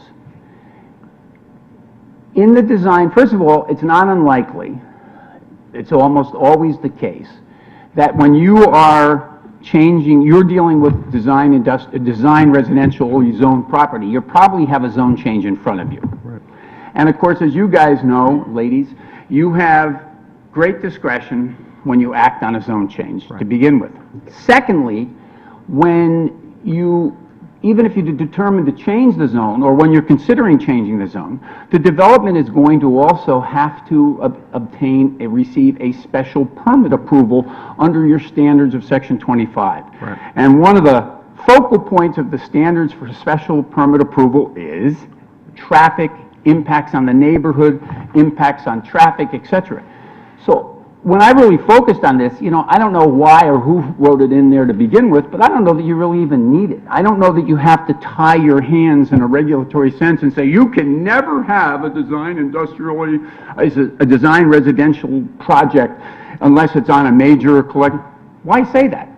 Because there may be situations where, in terms of good planning, we should have this on a major collector road, but there may be other times where it's perfectly fine to have it on a road other than a major collector road. Indeed, you could theoretically think of a situation where it might be less impacting on a neighborhood if it could have its ingress and egress off a road that wasn't a major collector road. So to answer your question, one of the things I think you can consider, because it's certainly within the purview of the amendment as noticed, is do you want to take my amendment, which was procedurally, tactically drafted very narrowly, because I didn't want you to have to worry about, are we rocking the boat here? And what effects would it have beyond the industrial zone? Because I don't think it would have many, to be honest with you, Eddie, to answer the question I'm you just asked. looking for streets like Thorpe, Yeah, that I have don't an think so. industrial I zone, mean, I if could now not- maybe we're I protected looked and at that didn't get... because I thought you might ask Right. that, and I could not find any. Okay, But being so very that's- candid about it, too. I don't think there is another site. No, I don't that's either. in town. But I'm being very That's what I candid wanted with to you guys and ladies who I respect as colleagues, and I'll say, maybe you look at the whole thing, because do you really need that in there? When you have all of the discretion that you have under zone changes and under your special permit standards, why tie your own hands in your regulations? I'm not so sure you need to do that. Commissioner Barrett. But if you differ, I don't think my amendment has much impact beyond this piece of property. So, one change I think we need to make to your proposed amendment, just because we actually changed this section, 10.72 is already taken, actually, so it would have to be a different number.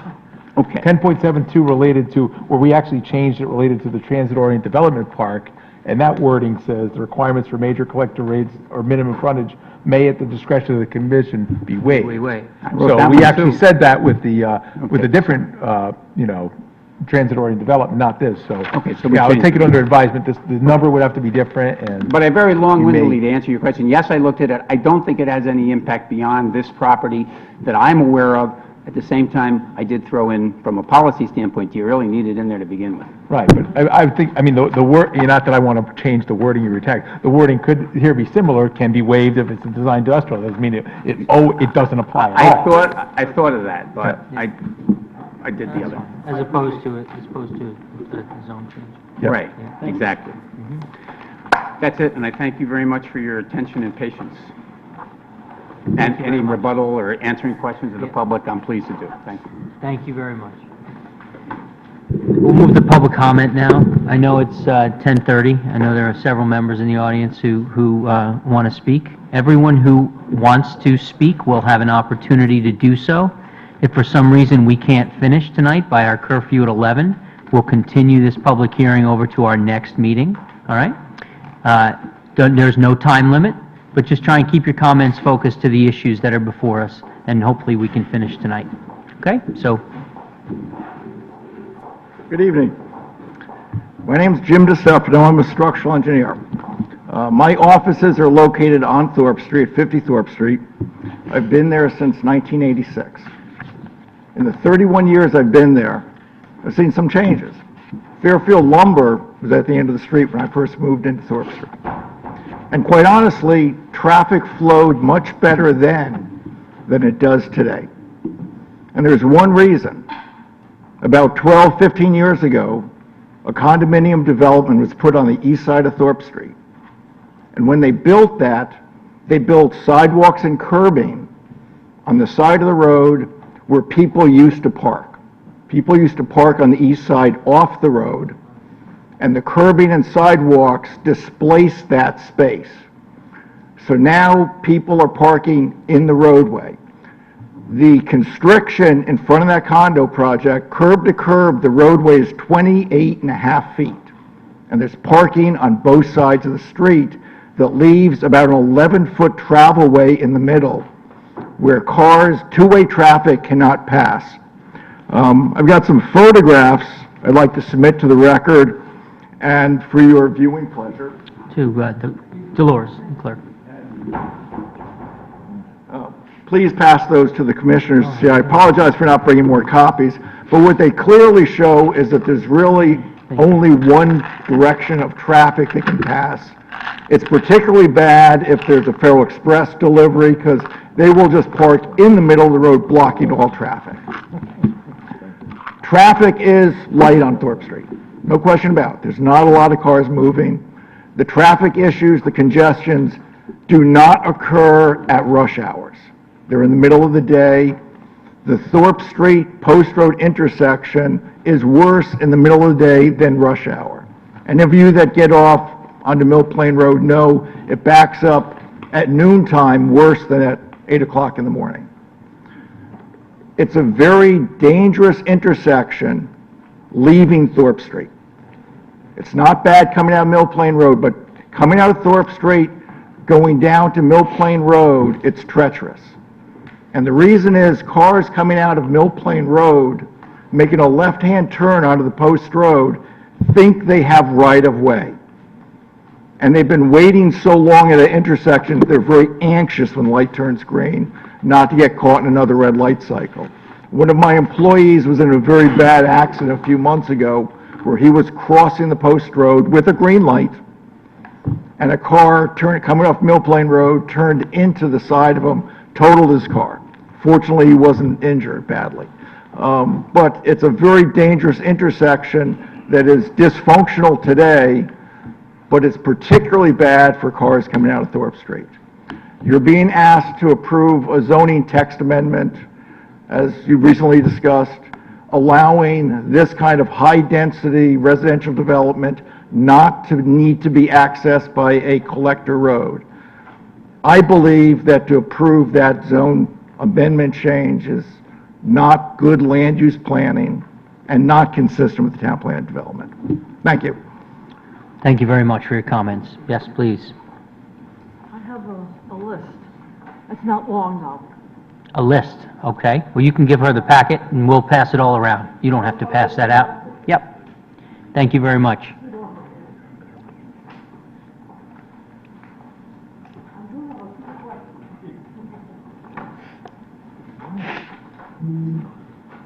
That I heard tonight. I've been coming to these meetings for a long time because my house is 124, 126 Thorpe Street. I am abutting the property. All right? My name is Janice Pamazzi, and I have a two-family house that abuts this property. And I've been coming for the new owner since 2015. It's been 2 years now. And I have a couple of new questions to ask. I made this, I'm not very good at drawing, I'm just an everyday person, but I made this drawing just to show you that this is Thorpe Street, this is me, and this is the post road. Oh, sorry, this is the post road, and I just wanted to show you what it really looks like. I mean, I know that they made a traffic study, but they didn't make a traffic study for 215 cars, because if you're going to build 58 units, and how many condos are in the units? Is it just one unit, or is it a unit with condos? How big are the condos? What are the sizes? I'm sorry. 58 apartments with 2 and 3 bedrooms. Sorry. It's 58. Oh, it's 58, it's 58 condos. 58 total, but most of them are 2 and 3 bedrooms. And is it condos? I mean, No, is they're there, two buildings. going to own the property? Buildings, and they house the 58 units. Is it going to house 58 houses? No. There'll be 2 buildings, and split between the 2 buildings will be 58 apartments. And those apartments will be 3 bedroom, 2 bedroom, mostly 2 and 3. That's what we're doing. 2 buildings. Well, 58 is a lot in my mind. I'd like to see it come down to about 21 condos. Maybe that would be a little more easier on 3rd Street. I also would like to have all the roads opened up, if I could get that. I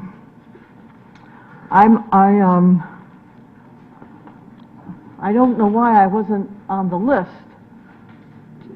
I didn't get any mailing about this. I did get, some nice person sent me a letter, but I didn't get any letter from the planning and zoning, which I would have really appreciated if I got a letter.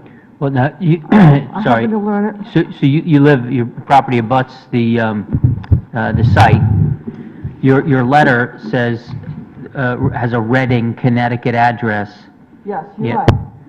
Do you live in Reading, or do you live on Thorpe Street? No, I live in Reading, but I own 124, 126 Thorpe Street. I see. And do you know whether or not the notice was delivered to the Thorpe Street address? It wasn't, because I don't, I know the tenants. I can clarify this, Mr. Chairman. Okay, We discussed this last week. you did. The notice was sent to them in Reading. They received it. In There was Reading. confusion in that it doesn't come on a Town of Fairfield Planning and Zoning Commission stationery. The notice of public hearing. It's sent to owners within 500 feet by envelopes postmarked and addressed by the applicant. So they received notice of the meeting. They were here last week, their last meeting. Very good. You're right, someone sent me a letter. I have no return address on that letter. Right, but I what was don't in know that, who's- the letter was a notice of public Okay. hearing sent by us. Very Yes. good, okay. But it So long wasn't as you in the received it, plan. that's the thing that matters to me, is that Okay. you received notice of the... I got it, yep. Okay, very Um, good. Could you tell me what zoning B means? Zone B is a single-family or two-family zone. Oh, okay, thank you, okay. I would really like to see all these other streets opened up. I don't know why Third Street's being penalized like this. I don't know the reason why Bungalow, Francis, Grandview, Belmont, Rugby, Helen Street, why can't they be open? I don't understand it.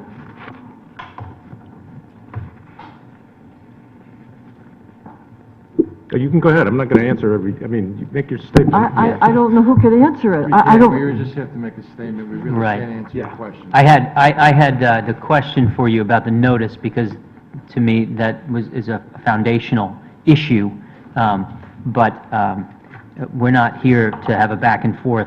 If you have questions for staff about what the meaning for, what a zone B means, and things like that, you're welcome to go down and chat with Mr. Wendt. So, I understand. I didn't understand that. Okay. Okay.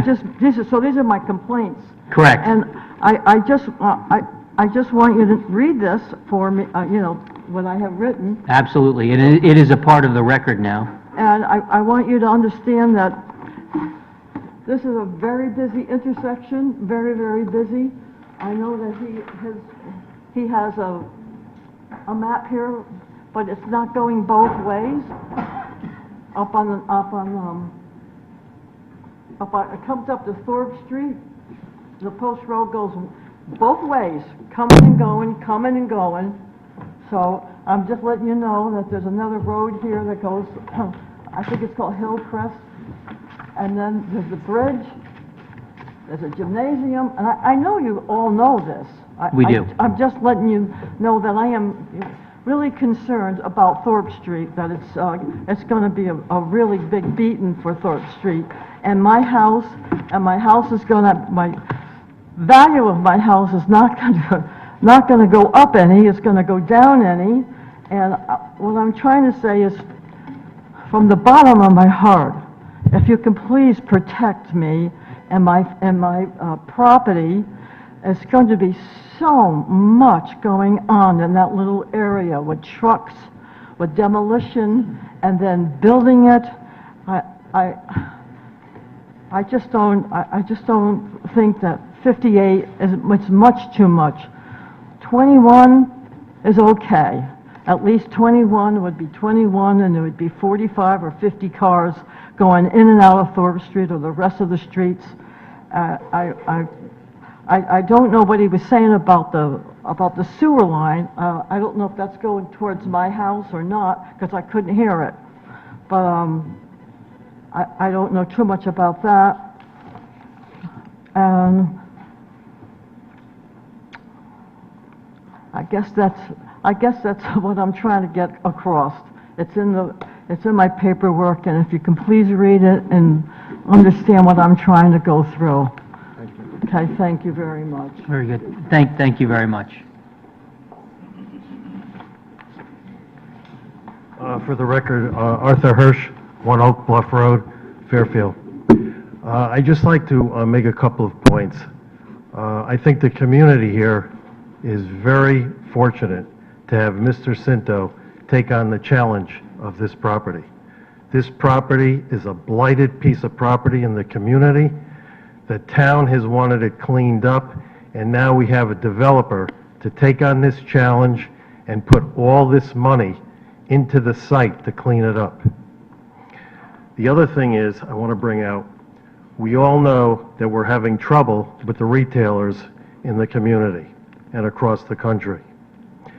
We're going to have a lot of new people and the type of people in this new community, hopefully to be built, that will go to the various retail stores and pour money into these needed retail spaces.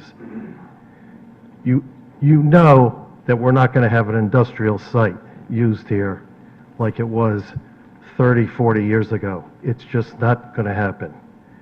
We're living in a whole new world of tech, and it's just not going to have an industrial site there. So what's the highest and best use for this property of what Mr. Cinto wants to propose here to build? Thank you. Thank you very much for your comments. Diana Romali from the Granville Bungalow Neighborhood Association. We formed this association in 2013 largely to oppose this project in the state that it was in 2013, which was when it was 65 units developed. And I wanted to say, this proposal, London Square, that's slick. It's a fancy looking building, but landscape design doesn't increase safety of children on a street, nor does it decrease traffic in a neighborhood. When we met as an association, those were our concerns. Density and opening up Granville Street, which we left at 7 o'clock, there were 4 kids playing basketball, there were little girls in big wheels running up and down the street, because it is a closed street. To open it to traffic, and we're not talking about traffic at the lights, we're talking about traffic that could actually endanger children, is our main concern as a neighborhood. And yes, we would love to see the property cleaned up. It has been blighted. But we also can't ignore the fact that this presentation is fantastic, but the blight is largely due to Mr. Cinto and the fact that he hasn't cleaned the property for the years that he's owned it. Wait a second. They don't own the property. Okay. Clinch owns the property. Okay, fair enough. Have you filed a blight complaint with the town? I haven't, but I know that a lot of the neighbors have. I don't abut the property, so I can't, but it's my understanding that a lot of the other neighbors have back in 2013. Our main concern as a neighborhood association is that traffic on the street being opened up. We were concerned in 2013 about the environment, and we're glad that this now passes the Conservation Department's rigorous standards, that we were all concerned about flooding, and I'm glad that that's not a concern. That's fantastic. But traffic is still a concern, density is still a concern, and quite frankly, the level of the construction is a concern. We didn't talk at all about pylons being issued for this project, but they have to be for this level. I know that's in the plan. I know we didn't discuss it at all here openly, but we also didn't bring up the drilling of pylons and how that would affect the neighborhood potentially. Basements, and you're talking about houses that were built in the 30s and 40s and 50s that are already kind of delicate, and then adding drilling of pylons to that, there's no way of knowing what the impact of that will be to the existing neighborhood. More than that, Mr. Fallon brought up how this is a unique opportunity in town. It actually seems to me to be a lot like Pequot Landing and Southport Woods and other counter developments that we do have in town. And I don't think that saying that we're missing something is a good reason to change the fundamental nature of an entire neighborhood. And that was our main concern. And I've spoken with a lot of different people in the neighborhood association. Unfortunately, about 30 people told me tonight that they wanted to come and they couldn't. We only received notice about this meeting about 3 weeks ago. And it was rescheduled from March, and we did our best to come. But I just wanted to say that largely the people that I've spoken to in the neighborhood are not in favor of this proposal in its current state at this current density. And the last point that I wanted to make was with regard to traffic and pedestrians. Obviously, we're concerned about children, but traffic pulling out and trying to make a left from Granville Street onto Post is incredibly difficult, largely because of the bakery on the corner, and now there's going to be a butcher shop on the corner, which I am fantastically excited about, but it also means that people don't know how to pull out of those parking lots onto Granville without blocking the street entirely, which is nothing to do with traffic flow. It has to do with people pulling out of a parking lot and just staying on the street and not knowing where to go. So logistically, there's an issue there with traffic and trying to actually make a left. So if, and I hope it won't be, if Granville Street is opened up, I think some sort of signage to not block that intersection, to park farther away from each end of Granville Street, which there isn't now. If you go to the bakery on a Saturday, people are parked on either side to the stop sign, which we know that they're not supposed to, but they do anyway, which makes it incredibly difficult to make a left or a right coming out of that intersection. And the last thought that I had was about the fact that it's proposed that this development would have largely pedestrians walking to and from the train station, which I thought was interesting in that the traffic proposal said that there aren't a lot of pedestrians on the Mill Plain and Post Road intersection, and there aren't because people just don't walk to the train station from where we are. We might see them walking to their parking spaces, but I've never seen anyone walk to the train station on a regular basis from our neighborhood. It's just too far, especially in any kind of professional clothing. It's just not done. Substantially, our concern is about the density of this housing, the effect that the drilling might have, and the danger to children on a street who are used to it being closed. So I do hope that in its current state, you'll deny this application. Thank you for your comments.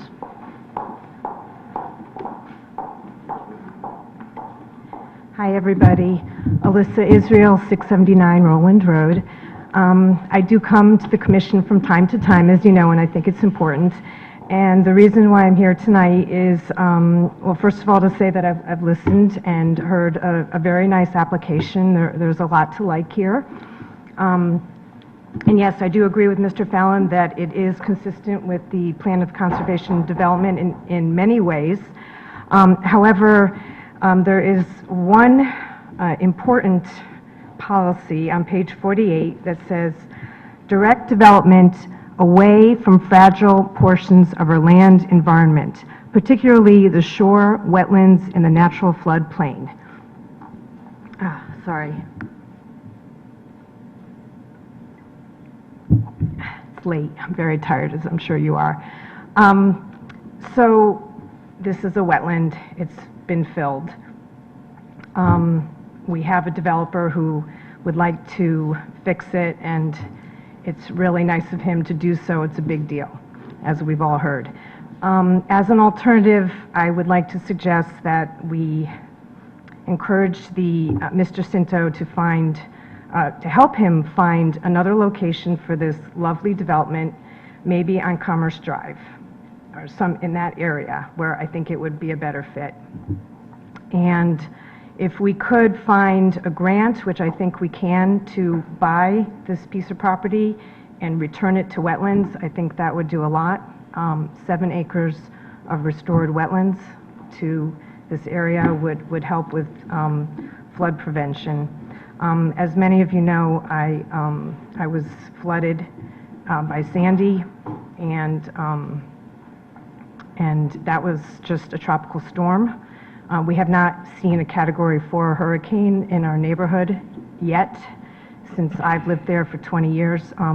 It's coming, and I think Mr. Cinto and Mr. Fallon will thank us for later. They're probably not happy with what I'm saying right now, but I think down the road, they'll be happy that their development is not subject to a Category 4 hurricane.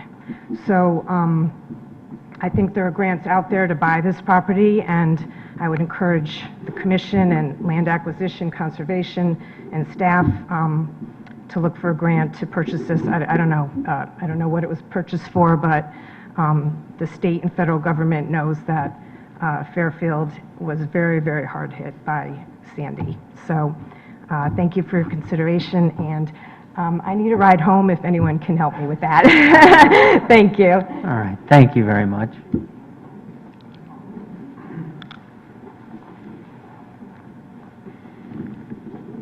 Hi, my name is Matthew Halleck. I live on Somerville Street, which is kind of behind the open space, the tidal marsh there. And I guess that was my first thought, you know, because without talking about the front and the traffic and Thorpe and everything, You know, I jog there and run there, and I really love it. You know, that's the great thing about Fairfield. You know, I go there and I see that tidal marsh and the red-winged blackbirds every morning, and, you know, that's what makes Fairfield awesome. It really is. And to think that, you know, you're going to see a high-rise development there it's really bothersome to me. But looking back at the front end, like people were talking, you know, there's a lot of talk about the intersection of Mill Plain Road and Boston Post Road, Route 1 there. But it's more than that. It's actually a Five Corners intersection, right? There's Carter Henry Drive there, and I just don't think it can digest that kind of development. I mean, my business, I own a property right here at a Five Corners at the base of Tungus Hill Road here, and it's the same thing with Moody Street and Tungus Cutoff and Route 1, and another mini mall development there. And it's a nightmare. There's an accident every single week. There really is. Anytime you have that five-corner kind of intersection, it's a bad scene. And we've got that same situation there, and I just don't think that with Thorpe and the way the first speaker was talking about, you know, you've got one skinny road, we all know how it is, and now that the Recplex is there, you know, which I love, but traffic is backed up all the way to Mill Plain Road, all the way to 95 half the time, and Carlton is expanding now, and I just think we're really going to regret it with the traffic influx. Thanks. Thanks very much. Hello, Eve Healy, 155 Granville Street. How are you? Hello. One of my biggest concerns is opening up Granville Street. In our neighborhood, we do not have sidewalks until you get way up to the top of the road. And so we have lots of young families, lots of kids, and believe it or not, they're not inside. They're outside playing all the time, running.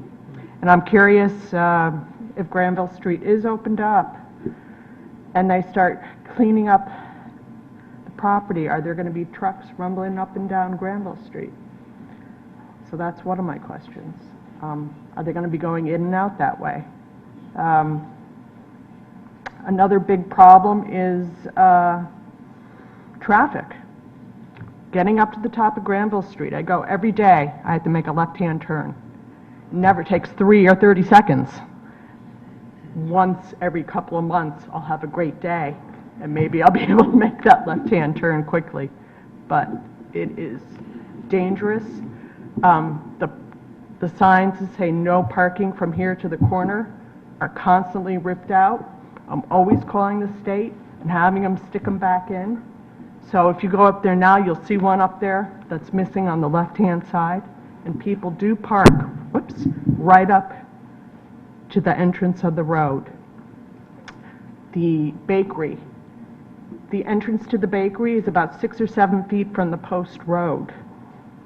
So when you have a couple of cars lined up and you have somebody coming in, you have to make that turn really quickly to get into the bakery. It's just going to cause a lot of problems. That's when, in the morning is when, of course, the bakery is very busy. And then the butcher shop comes in, then across the street, I mean, it's a traffic nightmare. You've got Dairy Queen, Raleigh's, Cordigiano. You've got so many businesses up there, and it's logistically not easy to maneuver. So I definitely worry about that. I was wondering if the plantings are salt-tolerant plantings that they're putting in there, just because sometimes that water can, I've had the water back up a couple of times on Granville Street, so I was just curious if they were going to be salt-tolerant. Let's see what else. I think, but I am concerned about the trucks going up and down a road. I'm concerned about the pounding from the pylons as well. Many of our homes have plaster in them, and I'm concerned about cracking.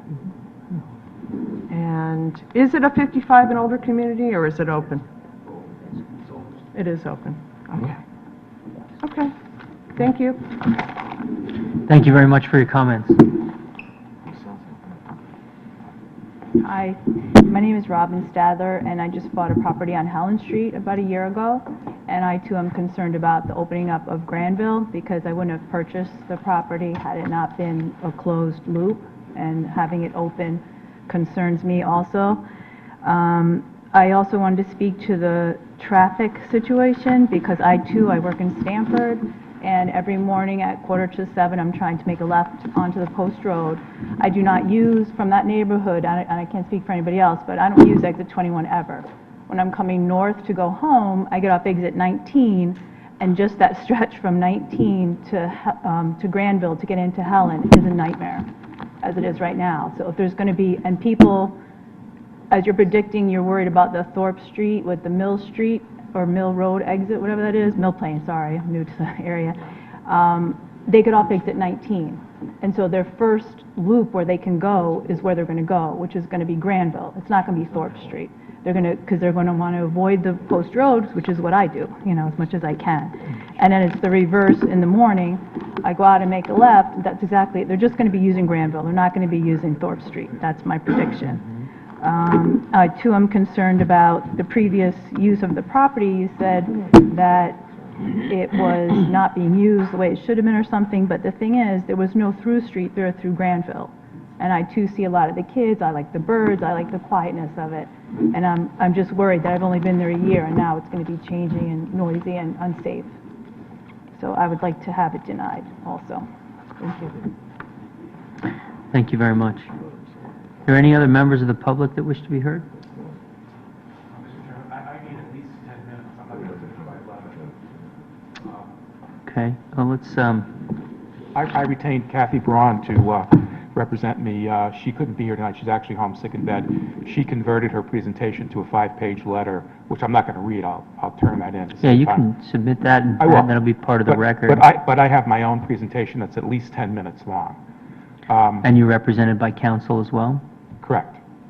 Okay, usually when you're represented by counsel, your counsel makes your She's making a presentation. legal argument about the text amendment. I've got a broader presentation. Okay. Are there any other members of the public that wish to be heard? Yeah, all right. And Attorney Fallon? Could I make a procedural point?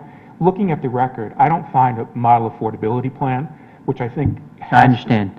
And I also understand that you want 10 minutes and you have your letter. There are other members of the public that also wish to be heard. You're correctly noting that it is our curfew. I'm trying to get a sense of the audience as to how much is left here to see, because it does appear as though we're going to have to adjourn and hold this over to the next meeting. Attorney Fallon, how much time do you think you need for rebuttal? Well, it's hard to say. If there were. In terms of, from what I've heard so far, not that long. Right. Mr. Reaver apparently has a 5-page letter from Ms. Braun. Right. Have you seen that? We can get that on file at least, so we Right. can address that. Have you seen that yet? No. Okay. Can you provide Attorney Fallon with a copy of the letter? Provide that with him tonight. I mean, I haven't made my presentation yet. The letter from Attorney Braun? Excuse me? The letter from Attorney Braun Right. with legal argument? Right. Do you have that to submit? do. I'd like to see it. I do. I think he's entitled to see it, Sure. don't you? Sure. I have a copy for him. That's all I'm asking you to do, is just provide the applicant with a copy of your submission. I think This that's... is Attorney Braun's submission. I have a copy for him.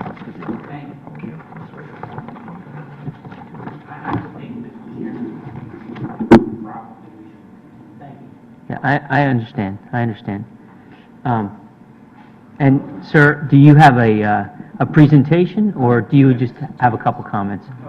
Why don't you come on up, and, Mr. Reaver, you don't mind then being held over until the next session? I think I should be able to see a model affordability plan before the next meeting. That's all part of what you approved, and it hasn't been submitted. I appreciate your comments. It was something I raised during the public hearing, and you're speaking to me as if I'm not aware of that requirement. No, I'm only saying that not the requirement to have it, the requirement for the public to be able to view it. Of course. I understand that, and I appreciate your comment there. So you don't mind being held over to the next meeting for your presentation? Excellent. I'm glad to accommodate you. Hi, Please. my name is Joseph Delco. I live at 97 Welch Terrace. Been a lifetime resident of Fairfield. I'm looking at it from the south side, so I can see what's there now from the south end. My property goes into the salt marsh.